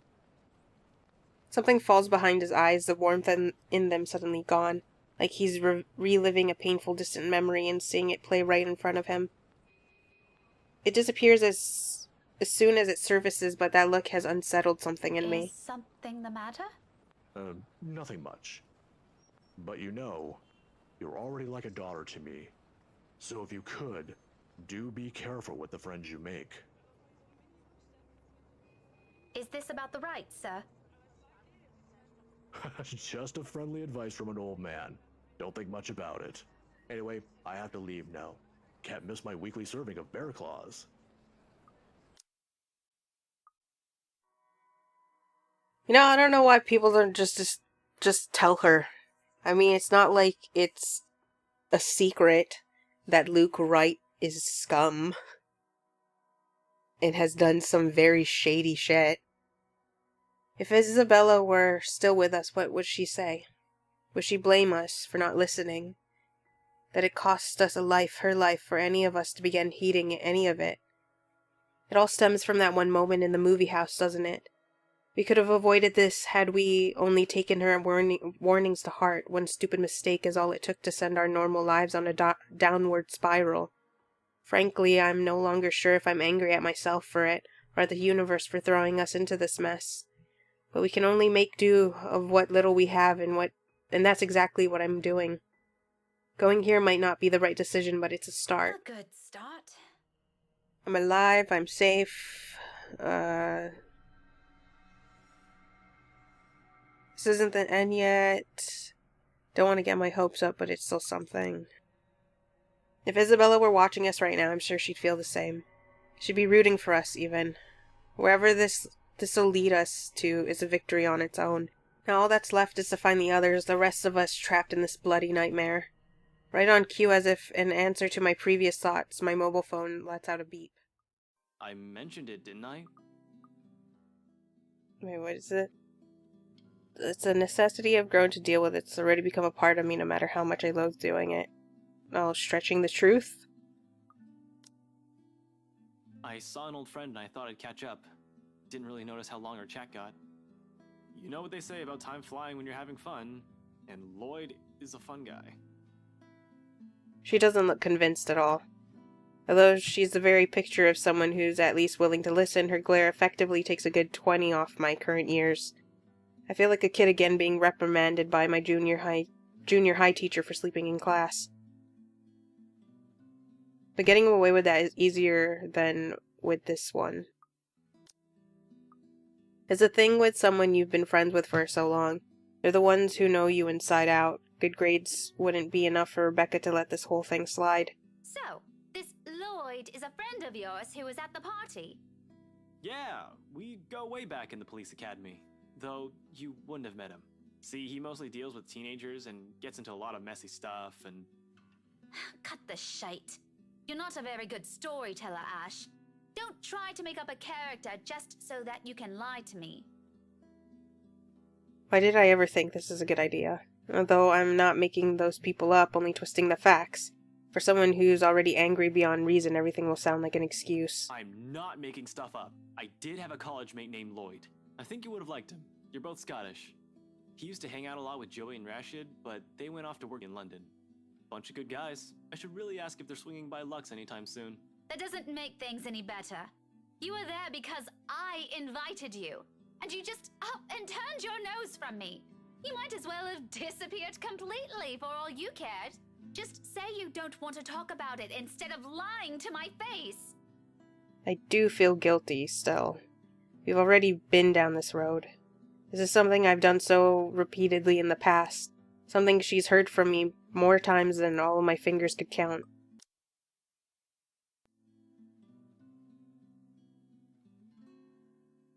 The other matter she mentioned last night specifically. The same stuff Zachary has also been trying to tell me. Things even the news have been blasting out to the general populace lately. Evening, afternoon, morning, all deaths with the same modus, blamed on a single serial killer. Or is it still this case? In the early hours of the morning today, the fire was contained within the room and no other tenants were harmed, according to Luxbourne police. We're grasping at straws as far as these murders are concerned. In the first place, I'm not even the one heading this investigation, yet look at me treating it as if it's another high-profile case on my shoulder. How sad is that? Although all three of my friends have mentioned seeing something strange, I don't want to go into that line of thinking for now. If I lose another person important to me because I didn't listen, there wouldn't be enough regret in the world. Fuck, I can still see Isabella's lifeless eyes staring back at me. Well, glad to hear you're talking to someone, at least. Even if it's not me. You sure you're not bothering the professor or anything? Don't you be a cheeky brat now. I'm sure he's a very busy man. You pointed that out yourself last night. Becca, even if he is, you know he'll make time for me. I'm his favorite after all, aren't I? I'd attempt to keep things light again. Bad move, apparently. All I get in response is a roll of her eyes and a door being slammed shut in my face. I probably deserve that.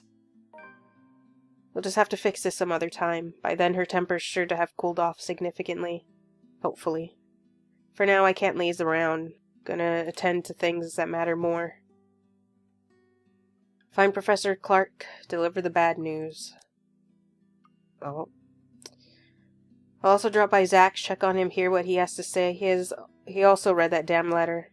Has also been saying odd things about a bunch of photographs. Might as well while I'm here playing a paranormal detective, or is it supernatural? I can't remember. Whatever, it wouldn't hurt anyone if I tried to get to the bottom of this. If nothing comes out of this good, everyone can shut up about stupid curses and we can finally get back on track with our lives, onto more important stuff.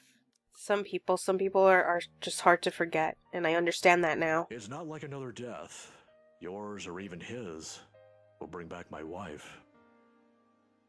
Silence falls between us afterward. If that was what Isabella had been warning us about, if it was the same thing Rebecca talked about last night, or what Zach told me about a few days ago. How many of these instances have I dismissed since reading the letter? How many have I ignored and passed off as some effect of fatigue or lack of sleep? What did he say about the photographs? Huh? Oh, there's no guarantee it's a supernatural thing. It doesn't always happen. So, that's a dead end right there. Now that I think about it, bothering that guy for this feels pretty silly now. But with the dreams lately... That's all? Did he say anything about the damn letter at all? Did you ask him even? Yeah, that's really everything. The letter kind of slipped my mind. The photos were more important at that time. There was some stuff about the local horror stories, though. Talked about the curses, and he was really fascinated with the story about a wraith asking for a sacrifice to move on. Kinda nasty if you ask me. But it does make sense if you simply go along with it. I'm not sure how this will help in the grand scheme of things.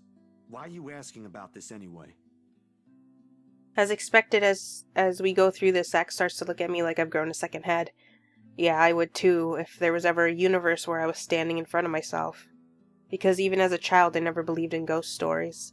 The lucky charms and mystical objects from my mother have often been stored away or given as paltry gifts to those who would appreciate them more. Like what happened to Cooper and Isabella. Hell, I wonder how many other deaths like this that I've missed while I've been looking into Wright. The LPD's already thinking it's a serial killer at this point. How long until they consult the London Metropolitan? I'm not sure. Zach is right to blame me for it. I'm the one who doesn't have any to be angry. What? Oh. Single instance of neglect and indifference has cost me someone really dear to me again. We've all been given our warning that day in that desperate pleading tone of hers, and I'm the first one who brushed it off. Still, like the usual, Zach tries, a benefit of a doubt I'm not worthy of. Rebecca and I are still here. We'll manage one way or another. Don't make it sound so easy. We have no idea what we're dealing with here. This is a whole fucking mess, and we're in it blind. The only way to make it worse is if we start running around like a bunch of headless chickens. But I have a concrete plan now, I think. Aside from those writings, there's another thing linking most, if not all, of those victims. The latter, I'll still have to look deeper into, of course. However, this little detail has been bothering me since Inspector Abigail pointed it out during briefing. Even the news has picked up on it. Most of the victims are employees of the same company before their untimely deaths. Briar Realty Corporation. However, my suspicions are mine for the moment. The details are something Zach doesn't need to know until I have something to show. It's enough that he's aware that I have an idea in mind. For his part, Z-Man doesn't push it, and nothing but a heavy silence leads my departure hours later.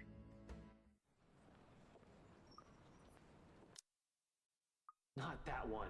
A name. You mentioned a name. Cook? Combs? The Cooper woman? Oh yeah, you weren't there. Christ, Frey, at least check the reports for the other cases. Let's see. Rose Pamela Cooper, real estate agent, found dead in her flat the other day. Same modus operandi. Scene was clean, blood and entrails everywhere, whoop-de-doo, there goes my lunch, and a message written in blood. The job. Her job. Where did you say she was working? I didn't say anything. but it's Briar Realty, same one as this girl. They were the agents who handled the sale of the mansion to the Wrights. Yep. Big news, that one property. Got a relative working in that real estate company once. He was laid off a year ago, along with a few dozen employees. I actually thought they're about to go under. Guess not. But 2 employees from the same company dead in the span of a week. If I didn't know any better, I'd say they did something fishy with a deal and things somehow got awkward with the client, if you know what I mean. This might be the result. Sure, I could also check the station for full reports. That's the easy, semi-legal way. But I don't want to bump into the chief right now. The guys at the precinct will probably throw me out on his orders as soon as they see me.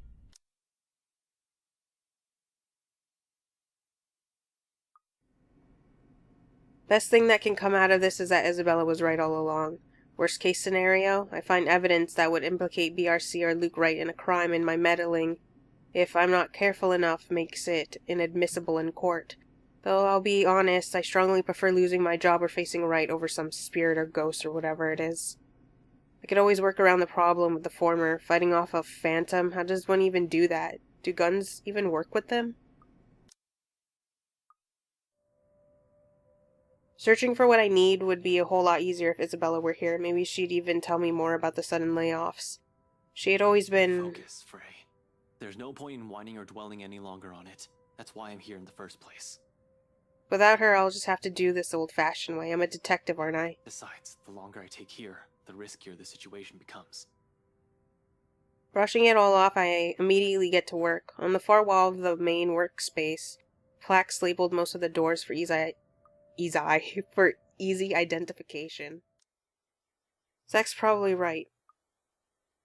Hiding them someplace no one will see because I've since believed doing so is a show of weakness. Maybe we won't even have this problem if I hadn't been running around and ignoring things. Zach's probably right. Perhaps I've always been afraid that my own incompetence might be at fault with what happened to Isabella. After all, it's true. And now, after it has stared me right in the face, I'm at a loss. I've no clue how to deal with it. Scared shitless to boot. The fuck do I know about ghosts, though? You throw salt at it. What does Rebecca? Z-Man has shown me photographs, mentioned weird things happening around him these past few days. Bottom line, he likely knows as much about this as I do. Why else would he approach me, the guy who knows stuff according to him? In the end, all I've done is give him the brush off, some reliable guy I am. Hell, Rebecca's probably in the same boat, grasping for anything that might provide an answer, a way out of this. What can any of us do when all of us lacks an understanding of what's happening? One thing's clear about this, however. That thing is after us because of the letter. Isabella already died because of it. Yet here I am walking up to Becca's door one slow step at a time, a stalling tactic to allow myself some time to put the mess in my head in a better order.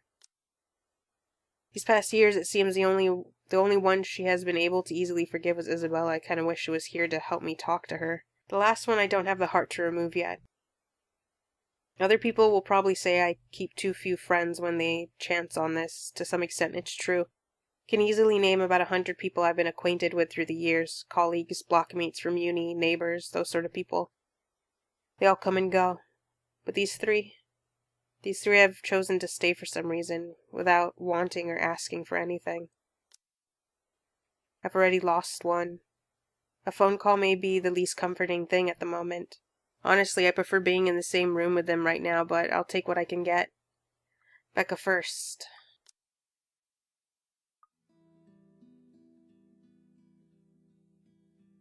The girl stuck by me no matter how big of a jerk I've been. There's Act 2, of course. I'll always be thankful for having them around. There had been Isabella as well. Her presence in my life will always be immutable even if she's no longer here. The worst times before, however, Becca was there. Unlike Rebecca and I, he took the time to listen to what Isabella said, and even if he didn't believe it, he was definitely the first one to offer help or try to do something.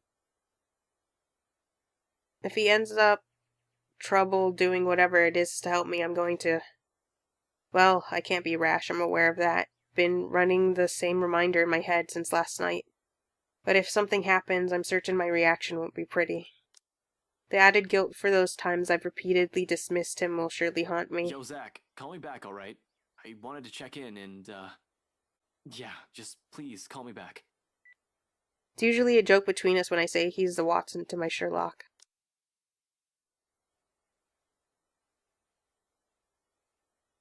Much as I keep reminding myself to maintain a level head, it's a whole different matter when it's someone you know.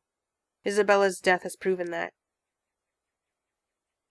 Personal feelings will likely get involved at some point, and starting now, actually. With the anxious string coiling and uncoiling causing a racket inside my stomach. Hell, if Isabella were still here. Unconsciously, my attention drifts towards the closed door of her apartment, and it hits me the second my eyes land on it. A split second of idea. I didn't bother looking into this when we were here the other day considering the reason, or even during the investigation. But Cooper died. Isabella would have most likely received all the files for the Ermengarde mansion. In fact, she might not need to. They were partners, right? It's no longer a trainee-mentor thing. They both likely have the same copies of the documents. She might still be keeping some in her room. Something she hadn't been able to give us because of the tragedy. However, immediately after that thought forms, guilt also rears its head. The fact that I'm thinking about breaking into her apartment leaves an uneasy twinge in my stomach. It's wrong. All of it is wrong, inappropriate on so many levels of propriety I adhere to. If she's here, I won't even consider this, really now. But if she's here, will she allow it? Despite all the packing we did the other day, her room's still a mess of things she had accumulated over the years. Papers, instant noodle cups, a few photographs, and posters we never got to include in the boxes for shipment. No matter where you look at this, the place simply has Isabella written in it. Just 5 years and she left this big of a mark in our lives. I'd be lying if I say her presence didn't change a lot of things. In Zach, in Rebecca, in me. However, there's no time to reminisce about all of this. As nice and nostalgic those memories are, there's work to do, things to find if there's even any in here. I won't know that by simply standing here acting nostalgic. Wasting no time, I head straight for her study table. There's chaos of papers and folders clutter the top. Where a chaos. I know you're not very fond of the Wrights, but they don't deserve it if something bad happens. Hannah most of all. God damn it, Zach, I was worried. Unexpectedly he laughs, not the half-hearted sort he makes when he's awkward or coming up with an excuse. A genuine one before my annoyance grows again and I snap at him, though he suddenly catches me in a headlock. I already lost Isabella. I'm not losing Zach and Rebecca too. Let's leave these issues for now. There are some things, a lot of things, you guys need to know.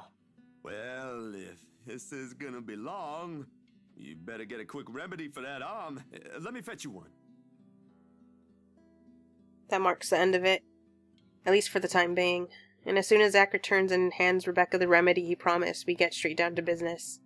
Surprisingly easy considering the rigid air in the room. Although there's some tense fumbling for words at first, the whole conversation gains steam once what happened last night at BRC has been put on the table.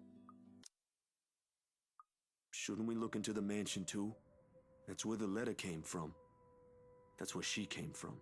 Maybe it's just as the professor says. There might be more to this than what we're thinking on the surface. Don't know, just a thought. I mean, look at all this stuff Rebecca brought with her.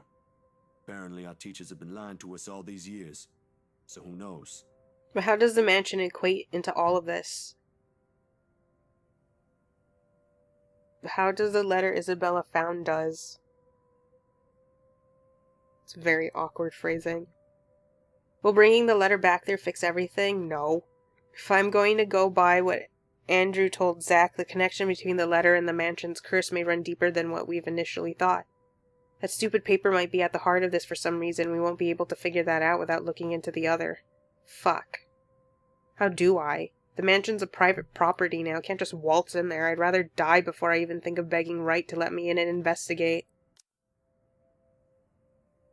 Sooner or later she'll get us like she did with Isabella. Before that happens, I have to put an end to this. Sighing, I stand up and stretch out the kinks in my back after several hours of sitting. We've been at this for too long. It's easy to pretend we're not knee-deep in a life-and-death situation the way they're acting now. Easy to forget we've lost someone. If anything, it's only their appearance that betrays that mess, slightly disheveled bags under their eyes, an exhausted curve in their shoulders, and dragging footsteps. Isabella would never let me hear the end of it if she were still here. In a matter of minutes, we're done in dumping the empty cartons on a nearby waste bin. Along with it is the shift in mood. With one of us no longer here, the world has an awful sense of humor. We never had the chance, always busy on some project or work. The things we've taken for granted now we're realizing how valuable they are. While the one we've just had is short-lived, it's another thing I want to look forward to if we ever free ourselves from this damn curse. I like to believe there's a way. For now, we have to focus back on the present, this. I'm not an optimistic person by nature. Hopeful, maybe, but never optimistic, though. I want to believe there's a way we'll live through this nightmare for the sake of the one we've lost. It's just funny how it took all this to spur these kinds of thoughts in me. I can't even remember the last time something like this has occurred to me. For some reason, after seeing one harrowing thing after another, I've simply forgotten. Why are you suddenly smiling like that? Huh? Oh, no, I was just thinking about something. Well, it better be something that'll get us out of this mess. What makes you think I know how to fix this? Until 2 days ago, I didn't even believe a word you guys have been telling me. I'd feel better if I didn't have to worry about you.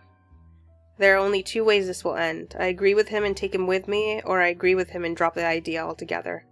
Neither appeals more than the other, especially when we're all desperate for answers and a way out. Unfortunately, it's still in the evidence locker. Oop, hold on. If this is all connected, I need that damn piece of paper with me, however ridiculous it sounds. Unfortunately, it's still in the evidence locker at the precinct, or maybe that's a stroke of luck on its own. I'll find out soon enough. Taking out evidence from my own department under a pretense is something I don't do every day or ever, but priorities, lives at stake. So I hurry, one footstep over the other, echoing as I make a beeline for my car. But as with every plan, problems crop up at the last second. It's practically a universal rule. Rebecca, you've been a good friend to me all these years. But I just don't feel the same way that you do.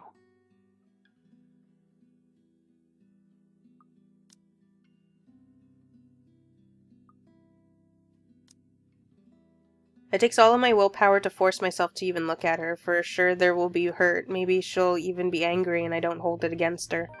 But when our eyes meet again, a smile's on her face, kinder than every single one I've seen from her so far. It's nice to see it on her. It suits her more than the glares or the frowns. At the same time, it only serves to baffle me. It's alright. I already knew. Kind of. Yeah, but I should... Don't beat yourself up over this. It's not your fault. I'm the one who should apologize. Since I suddenly sprung this up on you when you have other things to do, I know you're still hurting. More than anyone. So I'm not expecting anything. All these years. For you, it has only been her. Despite how fresh the wounds are, heat still abruptly crawls up my face no matter my efforts to keep it down. In the end, I can only look away from her, afraid of what else she'll see in it. Was it that obvious? Yes. It was surprisingly easy to tell, but that was probably because I've known you longer than anyone. I think Zach also suspects. Of course. Everyone but her. With your terrible way of flirting, and knowing her, I'm quite sure Belle had no idea. She wouldn't have known about it unless you shouted it right in her face. And even then, she'd probably think that you're making fun of her. You know she wouldn't like that. And that's not how you would have told her. I wasn't even given the chance. Rather, there had been plenty of chances. I refused to take all of it. Now it's all too late.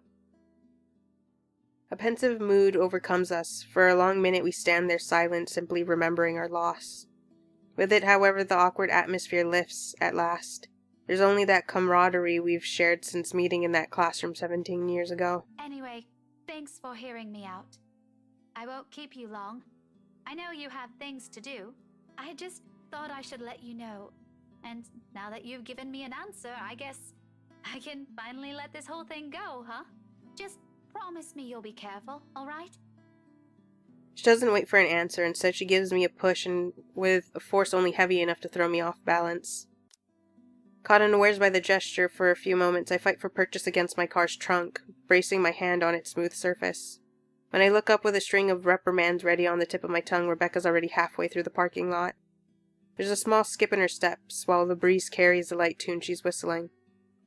On a whim, I let its notes be the last thing I commit to memory before slipping inside my car and driving off. Wow, that's the first... I think that's the first of the other 2 times that she's actually, like, in a chipper mood. I don't think I'd count the first time, even though she did, like, give him a little smooch.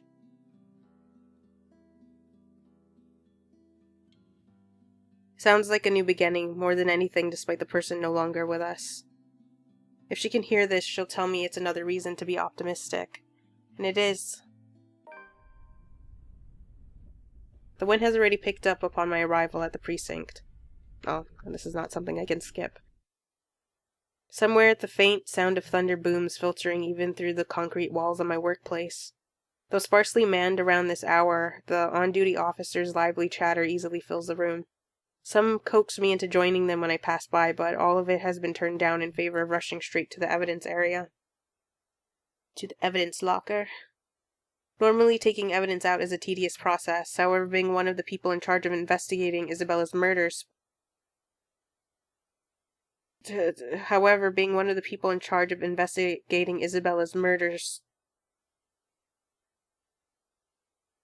Wait, why does this not feel right? Being one of the people in charge of investigating Isabella's murder smoothens the process. I think it's just maybe the way I was saying it. And after spouting a legit-sounding reason, the custodian is handing me the letter 5 minutes later. I'll probably get in trouble for this if they find out I lied, but everything has already gone foobar. Getting in trouble at work is the least of my worries. Worst case, I'll be dead and they'll have no one to dismiss. In case I survive, I'll think about that later when this whole ordeal with the dumb curse is over. I mean, look at this thing. I won't take it seriously if it isn't for all the fucked up shit that's been happening. This is the sort of stupid people pass along as a prank through emails and text messages, for fuck's sake. Do people seriously make copies of this and pass them around to try and save themselves from a possible curse? If I recall, I think I watched, like, a video about chain letters, and that, like, even way back then, they had, like, legitimate. Like, when I mean legitimate, I mean, like, they had it, like, written on paper. So, yeah. These things have been going on for a while.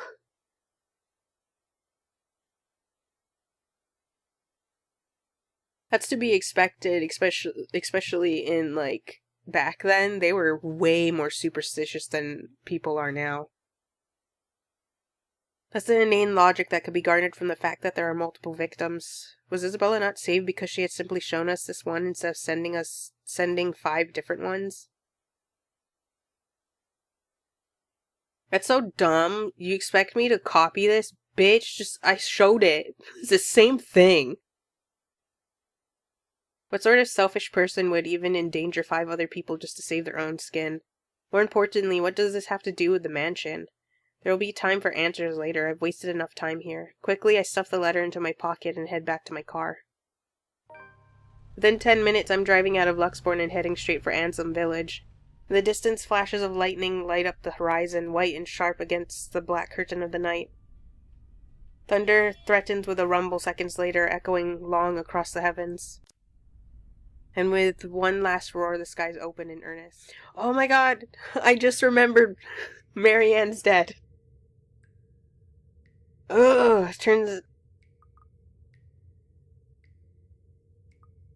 Let's hope it'll be smooth sailing from here. Let's just hope it'll be smooth sailing from here on. Turns out it is, for the most part. The path rarely deviates, no sharp turns or branching routes, just a long empty hallway stretching out before me, filled with nothing but dust, dirt, and a few rusted chains scattered about. The only problem is having an overactive imagination and walking amidst a place shadowed by death. Every sound, every sudden movement, even the faintness of it spurs it. At times there are scampering, small noises that abruptly raise above my footfalls. rebounding off the hollow walls and echoing inaudibly across the whole span of the tunnel before fading away just as swiftly as it rang. It's probably just some animal. A rat, maybe? I hope. I paused, nevertheless straining my ears for more of it while I gradually moved my hand to my side, slow and steady until the tips of my fingers brushed the gun's handle. Although cold against my skin, it's the closest thing I have to comfort at the moment. For a long minute I wait, holding my breath, watching every form, edge, and shadow at the corners of my vision for any movement.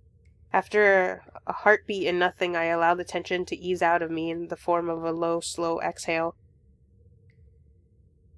that reverberates around the whole place. Things continue like this as I traverse the whole passage, pausing, listening, moving on repeat, eventually losing track of time while I go deeper into the tunnel, until finally the corridor ends with the sight of light slanting from a door left ajar. On the other side, from whatever little glimpse the opening offers, I spy bottles lining the walls and a liquor barrels for aging, the wine cellar. Into the kitchen then. More than eager to get out of this place, I quicken my pace. But as soon as the door's within arm's reach, I push it open. A foul, putrid scent assaults my senses. A heady mixture of odors akin to rotting fruit and decaying meat that catches me completely off guard. I don't know how no one's come down here since then. Surprised, I stumble back, gagging, having accidentally breathed in a lungful of it, only for my foot to end up disturbing the edge of a nearby puddle I failed to notice earlier. It sends splashes of liquid right across the hem of my pants, and I fight the urge to grimace as a raw metallic smell rises up in the air. A smell I'm already more than familiar with, thank you very much.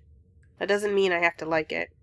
Sighing, I take a brief moment to brace myself before crossing the threshold, already expecting the worst, and I too must brace myself. How long has she been down here again? More than 3 days? Because we had that whole conversation about how long it takes for a person to starve or, like, dehydrate to death. The trail of dark liquid leads me to it. Its form is slumped against a wine vat not too far from the door. The rank lingers, heavier here, stronger. Putrefaction has just started, but in a place like this, you can't really tell the time of death from that alone. The humidity and temperature in this room has likely delayed the process. An estimate? This person has died sometime around 3 to 5 days ago, which places the timeline around the time people are just moving in and also the housewarming party. Servant, then? No. Someone with the same social status as the Wrights. Whoever it is has also read the letter based on the writing around the body, someone who was also present during the open house and the party. So a guess. Wordlessly, I draw closer, muttering a quiet prayer under my breath for the departed. The least I can do now is figure out who it is and try to find his or her family once I'm done here. Let them know what has become of their kin. Okay, now we brace ourselves. Even through the layers of clothes, its shoulders feel cold to the touch. Somehow, despite not being new to this, it still sends a nauseating chill to my stomach. Maybe it's because this time I know exactly why this person died. Another person too late to save from this curse. Ignoring the dread, gently I give the blazer a pull. Unexpectedly, her head lolls back, twisted, contorted, severed. It dangles from one side to the other before settling at an odd angle. The next thing I know, I'm staring at the hollow base of her neck with only a thin layer of skin keeping her severed head to her body, and it took so long for it to stop moving. But more than the gruesome sight or the sickening feeling that had lurched up to my throat is recognition. I know this woman, and it's not just any woman I've seen randomly on the streets. It's the same one I met at G's 5 days ago, smashed drunk and babbling her frustrations about her employers. Mary Ann McCullough, famous interior designer extraordinaire. Not so extraordinary now, with her throat sliced viciously in half and her whole body drenched in her own blood. Once the surprise subsides, I muster the courage to properly lie her down, closing her eyes and covering her face with my handkerchief. It's perhaps the kindest gesture I can offer her right now, pressed for time as I am. But to see another suffer this kind of death. In the end, the only thing I am able to do is avert my gaze and continue with my plans. Surreal. This is all nothing but a surreal nightmare, but after anything, should this even surprise me? Ghosts, curses, hidden passages?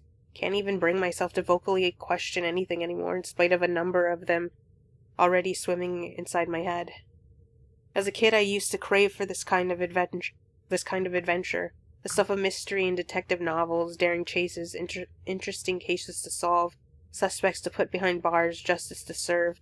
I was blinded, I admit. Now I simply want this to be over. You really believe it'll be that easy, don't you? You're so lucky I don't have salt with me.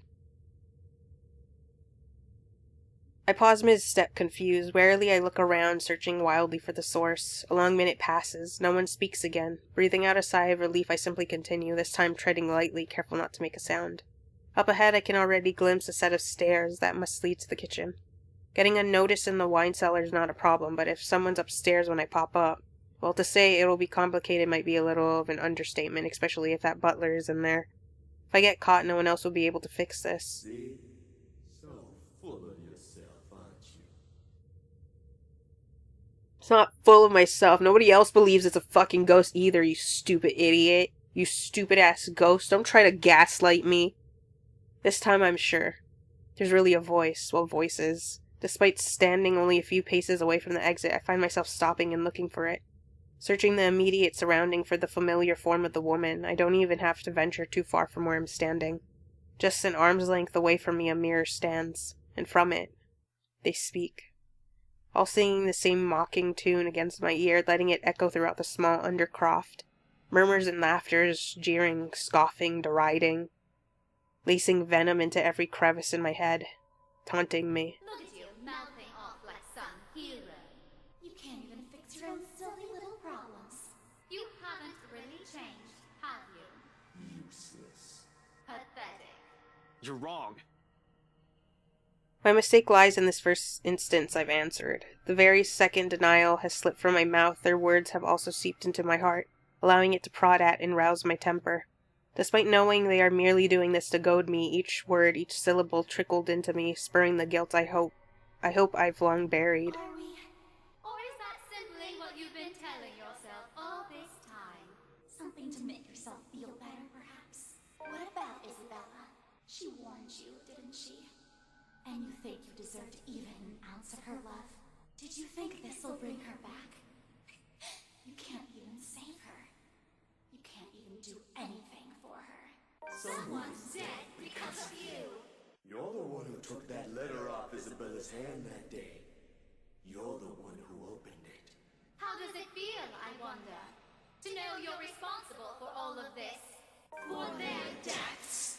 What do you think I'm doing? Why do you think I'm still trying to fix this? Oh, but you can't. It's already too late. And you know that. You know all of this is futile. Just face it, Ashton Frey. You're a failure, and they are the ones who have to pay for it. A badge and a gun, and you still can't protect your own friends. Can't even solve a case for an old man. Can't even bring Luke right to justice. Can't even keep his own family together. No wonder they left you. Before you do the same thing to them. Mom and Dad are better off without little old you, aren't they? It's a good thing they had the sense. Pitiful, isn't it? Some detective you are. Some friend you are. Some son you are. Why is there even a mirror in the wine cellar? You might as well just throw that rank away. You're no use to people either way. Shut it! I hate this. I hate how this monster can easily get through to me. Every weakness, every insecurity it knows. To hear it said in my friends' voices even more so. But what I hate above all of it is... You know it's true, though. All of it. It's why all you can do is tell us to shut up. You don't want to hear a single word, because you're already aware of it. You can't even admit it to yourself. Who's the coward now? But no matter how hard you try, you're not gonna be able to save anyone. Shut it! Not a single word anymore. It laughs, sharp and piercing at At its sound, something in me snaps, a rage hastily unfurling, red filling my vision. And the next thing I know, I'm raising my hand and my fist connects to its surface. It shatters, renting the air with an ear-splitting crack, sending fragments of it on the floor. A fog from my mind lifts. Every sound, every noise returns to me, flooding my every sense. All at once, there is this deafening silence. Slowly, I become aware of my surroundings. Bottles of wine, barrels of liquor, the faint old scent of death and decay somewhere, and the small cuts on the back of my fingers.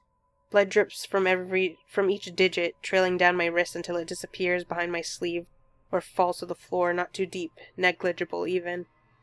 There is pain, however, a different kind, an ache somewhere else that stems not from the wound but where every single word has hit. On the ground, shards lie lifeless now, no more voices, no more insults. But even as I walk away, one whispered taunt continues to ring in my ears. It's useless acting afraid. You are going to die. And you are going to die alone.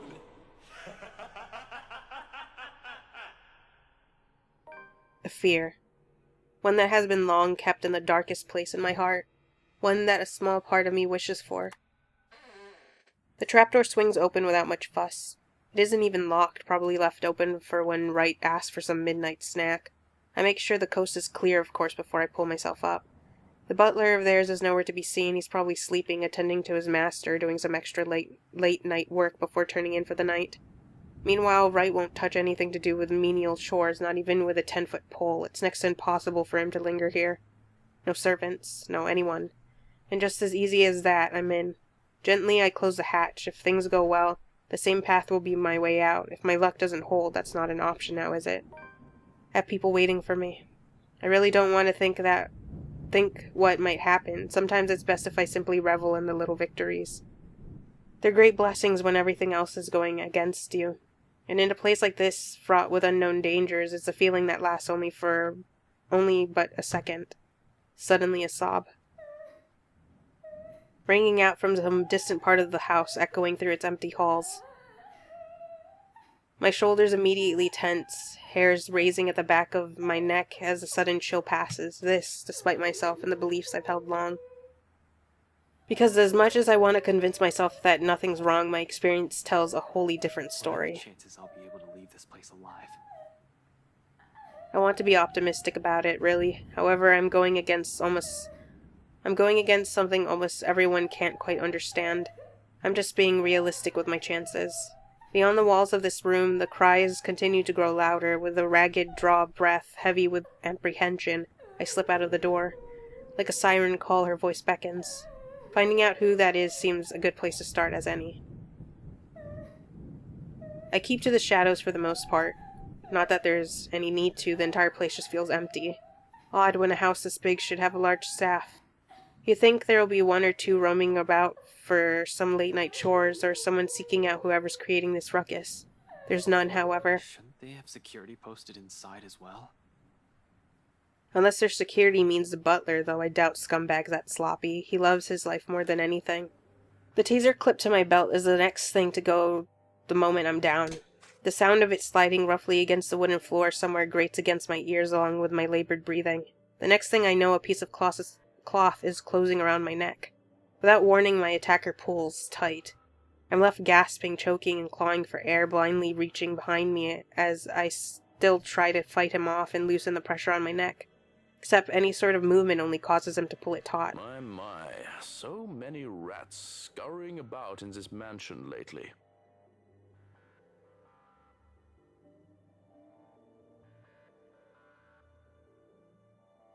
Wright's butler.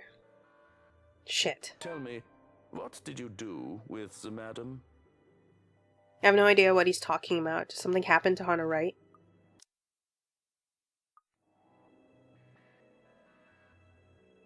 Hearing that voice, as if I've been doused with a bucket of ice. Wait. It shouldn't be here. She shouldn't be here. She's gone. Yet it seems a part of me still hangs onto a sliver of hope that she'll be here. So without sparing it some thorough thought, I snap my eyes open. Of course there's no one. Did you really think she'd be here? Except for the murmur of voices in my ears, whispering phrases as sharp as a blade. Everyone each one as scathing as the next. Words that, although I know my own friends won't ever utter, still digs a deep wound, seeping into me as they're simply another truth. Oh, I guess because there's still people who are alive that... I don't know. I swear, at some point,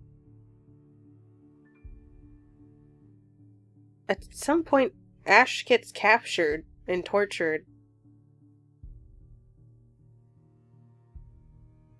I think it does have to be like nobody can survive. Zach helps Rebecca up first, assisting her up and through the gap. The moment she makes it through, I nod for him to go. Ahead. I'll watch your back. Surprisingly, he does that without any protest, not that there's any need to. Sometime after entering this room, the whole place has calmed down. No wails, no whispers, just a silence too deafening, but I'm not letting my guard down. For all I know, this may just be a calm before the storm. Without further incident, however, Zach makes it to the other side and I'm following after. However odd this hush is, I turn my back from it and climb up. It's a tight fit, but I manage to squeeze myself in. The unease remains, though. Maybe it's the adrenaline still coursing through me, or how easy everything has been after living through that nightmare, fleeting as it is. But for some reason, something's still nagging at me. Call it a detective's instinct or my training or whatnot. I have a feeling something's going to happen and catch us unprepared. Unconsciously, before dropping down on the other side of this dream, my hand shifts to the gun at my hip. Instinct has never failed me before. My feet hadn't even landed firmly on the floor when... Had I known there would be a party in my own home tonight... People these days, in my own home, I feel so left out. The gun catches my eyes first, next to that smarmy smile on his face while he holds Zach and Rebecca at gunpoint. It's sight enough to lodge a painful thorn up my throat. I've been too complacent, too focused on other things, that I've completely set aside the fact the scumbag will not be too pleased to see us. But even with those good intentions, curses and ghostly apparitions aside, we're still trespassing. Question is if he's even aware that the whole of his household has somehow disappeared. Likely not. Fuck. Even with people he knows among the crowd, there's a significant effort in him not to simply shoot. And really, Daisy, even you. Luke, this isn't what you're thinking. Well, obviously, why else would people be trespassing in my home? What about the photographer over there, then? You were the photographer, right? What's your excuse? Checking back if your clients are doing okay? Oh, we're doing good, by the way. Please, sir. Oh, please what? Rebecca's right, sir. Something ain't right here. We ain't here to harm you or anything. We're just here to help. Not a good excuse, especially coming from you. Let's simplify it. You people are the ones who need to get out of my sight. Don't worry, I always consider pressing lighter charges if it's a woman I have to deal with in court. Can't say the same for the rest of you. But really now, I swear the people of this city need to be taught the meaning of privacy. This is how you want to start the week. Why don't we just go with a bloody massacre? Brief confusion quickly gives way to anger, and before the bloody photographer can even get a word in, I'm hurling venom at him. It's less than he deserves, really. Hana will disapprove, scold me for treating the photographer with such disrespect if she hears me right now. She seems fond of him after all, despite meeting him only once or twice. He's merely doing his job, she'll say. But she's not here, isn't she? What she doesn't know. You? How the hell did you get in here? What's going on? A lovely meal in the gardens on a rare sunny day. The Lord and his lady cannot be any happier, but one woman seethes looking on in despair. Jealousy presents itself like wriggling worms trying to force themselves down my throat. I'm so delighted you can be here with me today, my love. I miss you so. I am but your most humble servant, milady. I do regret that the trades keep me away far too often. But simply say the word and I'll... Oh, hush. It is a little import now. All that matters is you are here, my love. Now enough with that. I have good news. Do you recall the confectionery we used to frequent? From the western edge of the village, down by the river? I feel sick, utterly green in the gills at this sensation lasting until its image is all but washed away by another. My heart feels like it's seizing in my chest, like it's being squeezed and the pressure won't stop until it bursts. Are you truly storming off over some hearsay? Be sensible! What you did, it is... There are no words. You bring disgrace to this family. This rotten noble standing in front of me is not the cousin I grew up with. This is not the lady I fell in love with. She would never do such unspeakable things, Charlotte! I bring disgrace. I bring disgrace. I'm not the idiot who's running off in the middle of the night. You promised, Edward. You gave me your word. Edward. Don't you dare turn your back on me. I swear to you, if you step 1 foot out of these lands, mark my words, Edward, I will. What? What is it you swear? Will your men steal me away, defile me too, like what you did to yourself? There is an undercurrent of fear. I'm in danger, my head screams at me. And there is hurt, a deep burning shame I can feel on the woman's behalf. Looking at her on its own is a chore I cannot bear. One after the other they come at me, an unending flood that threatens to sweep me away from what feels like an eternity. Each one a show of both joy and suffering for those who have called this mansion their home. Each new scene is like a hammer to the head, threatening to crack my skull and split it in two. I can feel every little emotion in the blurry images that present itself in my head. I feel a part of these like I've lived through them, though I know that is not possible. All their anger burns through me, that much is evident, but the pain more so. And above all of it are the whispers. The voices calling, luring, until one image emerges in vivid contrast with the others. When there's a shout of joy, my eyes snap open, looking for the culprit. That's when the whole room just changes. Everything is the same, yet everything isn't. A photographer and a high school teacher walk into a mansion.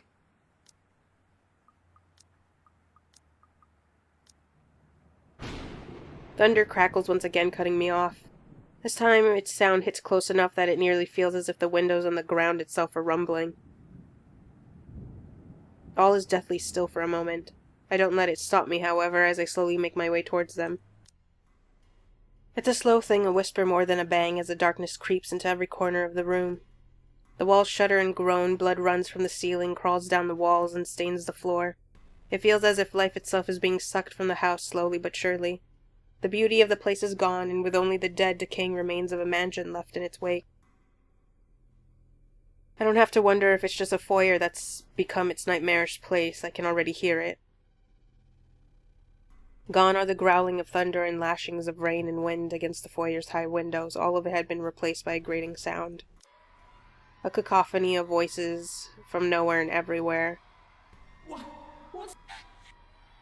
All throughout the house, shouts of alarm and surprise ring out. Even Daisy, feisty woman that she is, trembles at the sight, while Steel and Feathers stand protectively in front of her. Brave of them, I have to admit, to put themselves in the front line like that, though it doesn't necessarily mean they don't feel the same fear as the rest of us. Something I don't blame them for. There seems to be no end to this insanity. If anything, this only feels like it's the beginning of the end. Help me. Stay. No, stay. Mother of God, pray for us sinners. We're all in danger. Their screams fill the mansion. She laughs all the while, a harsh, agonizing sound that goes on for what feels like forever. The once couple has kept an amicable relationship, though, and the businessman is seen visiting Hannah Evans on the day of their twins' birth.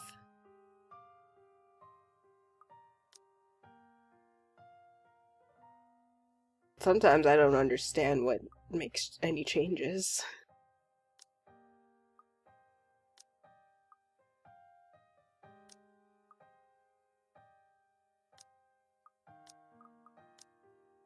With the right couple separation also comes with the right Evans conglomerate. If Hannah Evan knows, she has kept mum about it. Wait, even his people from the old Wright Enterprise who have all been left to deal with the aftermath. Oh, they haven't heard from him. Though over the past few months after the situation is calm, some have made claims of spotting him flinting in and out of the city.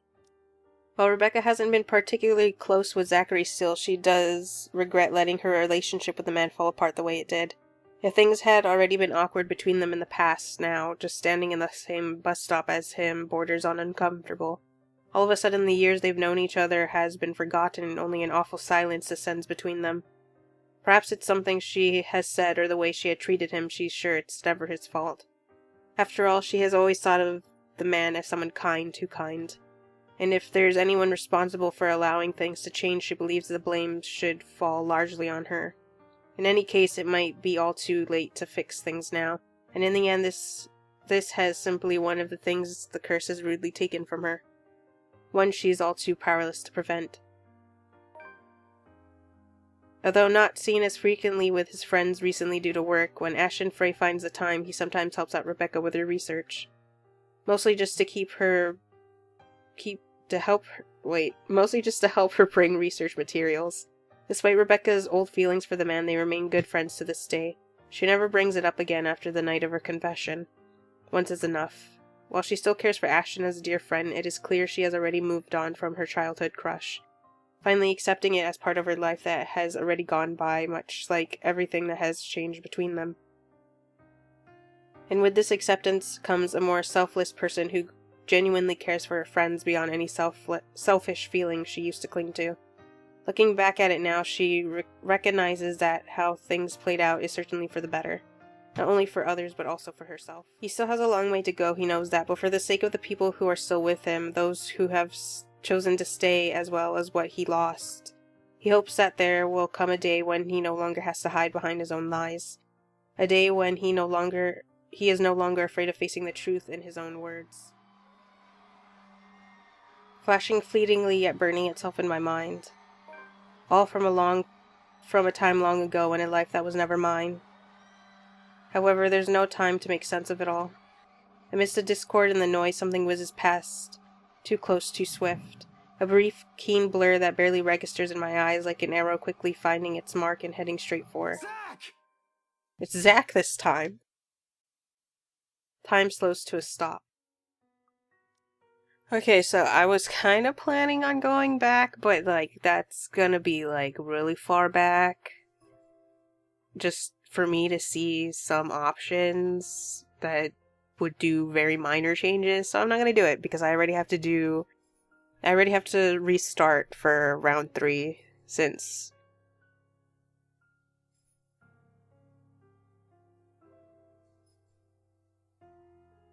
we're going to keep Isabella alive and kill everyone else. Or at least I'll try to, because I'm not sure if what I'm thinking is gonna actually kill Hannah.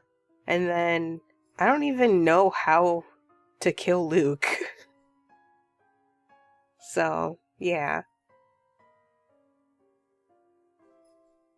And, like, I vaguely might know how to kill Zach, but who knows? I don't really understand, like, what dictates relationships anymore.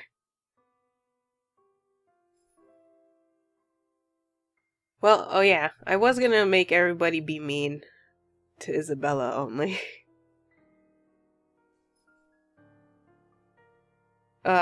Anyways. We were able to see some stuff, so what did he say? It was during this one. He said, like, her men, she was, like, sleeping with them or something, like the people that are supposed to be working for her.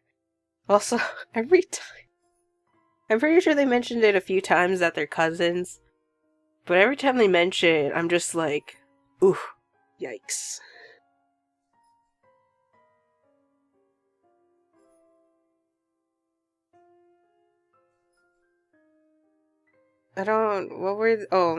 I think I know what they were talking about. I think Charlotte might have done something very bad to our maid over here, who had a lot more jealousy, I think, than I thought. That could actually be coming from either one of them, to be honest. And then I'm really curious what the ghost is talking about for the Lord. Like, is he really, like, not different at all from Charlotte? Or is he trying to put on, like, the high and mighty act? So next round, we're gonna have Isabella back. and I will also be going into Professor Clark route, since we've already seen what we could see for the priest. Might as well start with Professor Clark, get that out of the way, since I feel like he might be like more in line with the true ending, considering he has better knowledge of what's going on. And then along with that, I will be choosing the dick options. So like Rebecca being mean, who else? I guess Hana being mean, or like rather than mean, maybe more like disregards, because I feel like that might be the only ones really. Oh, disregard, and I think staying with Luke rather than not. So yeah. So we're gonna have a bunch of stuff that we haven't seen. I did make some mistakes where I clicked the wrong option and sped forward a little bit, so hopefully I will remember what it is. It shouldn't have sped too forward that like it completely leaves that that option, so we could see through the backlog what the dialogue I missed is.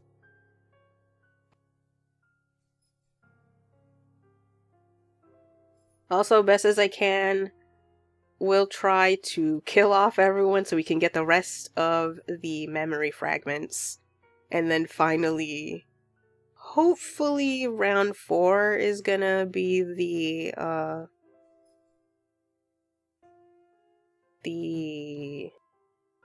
true ending.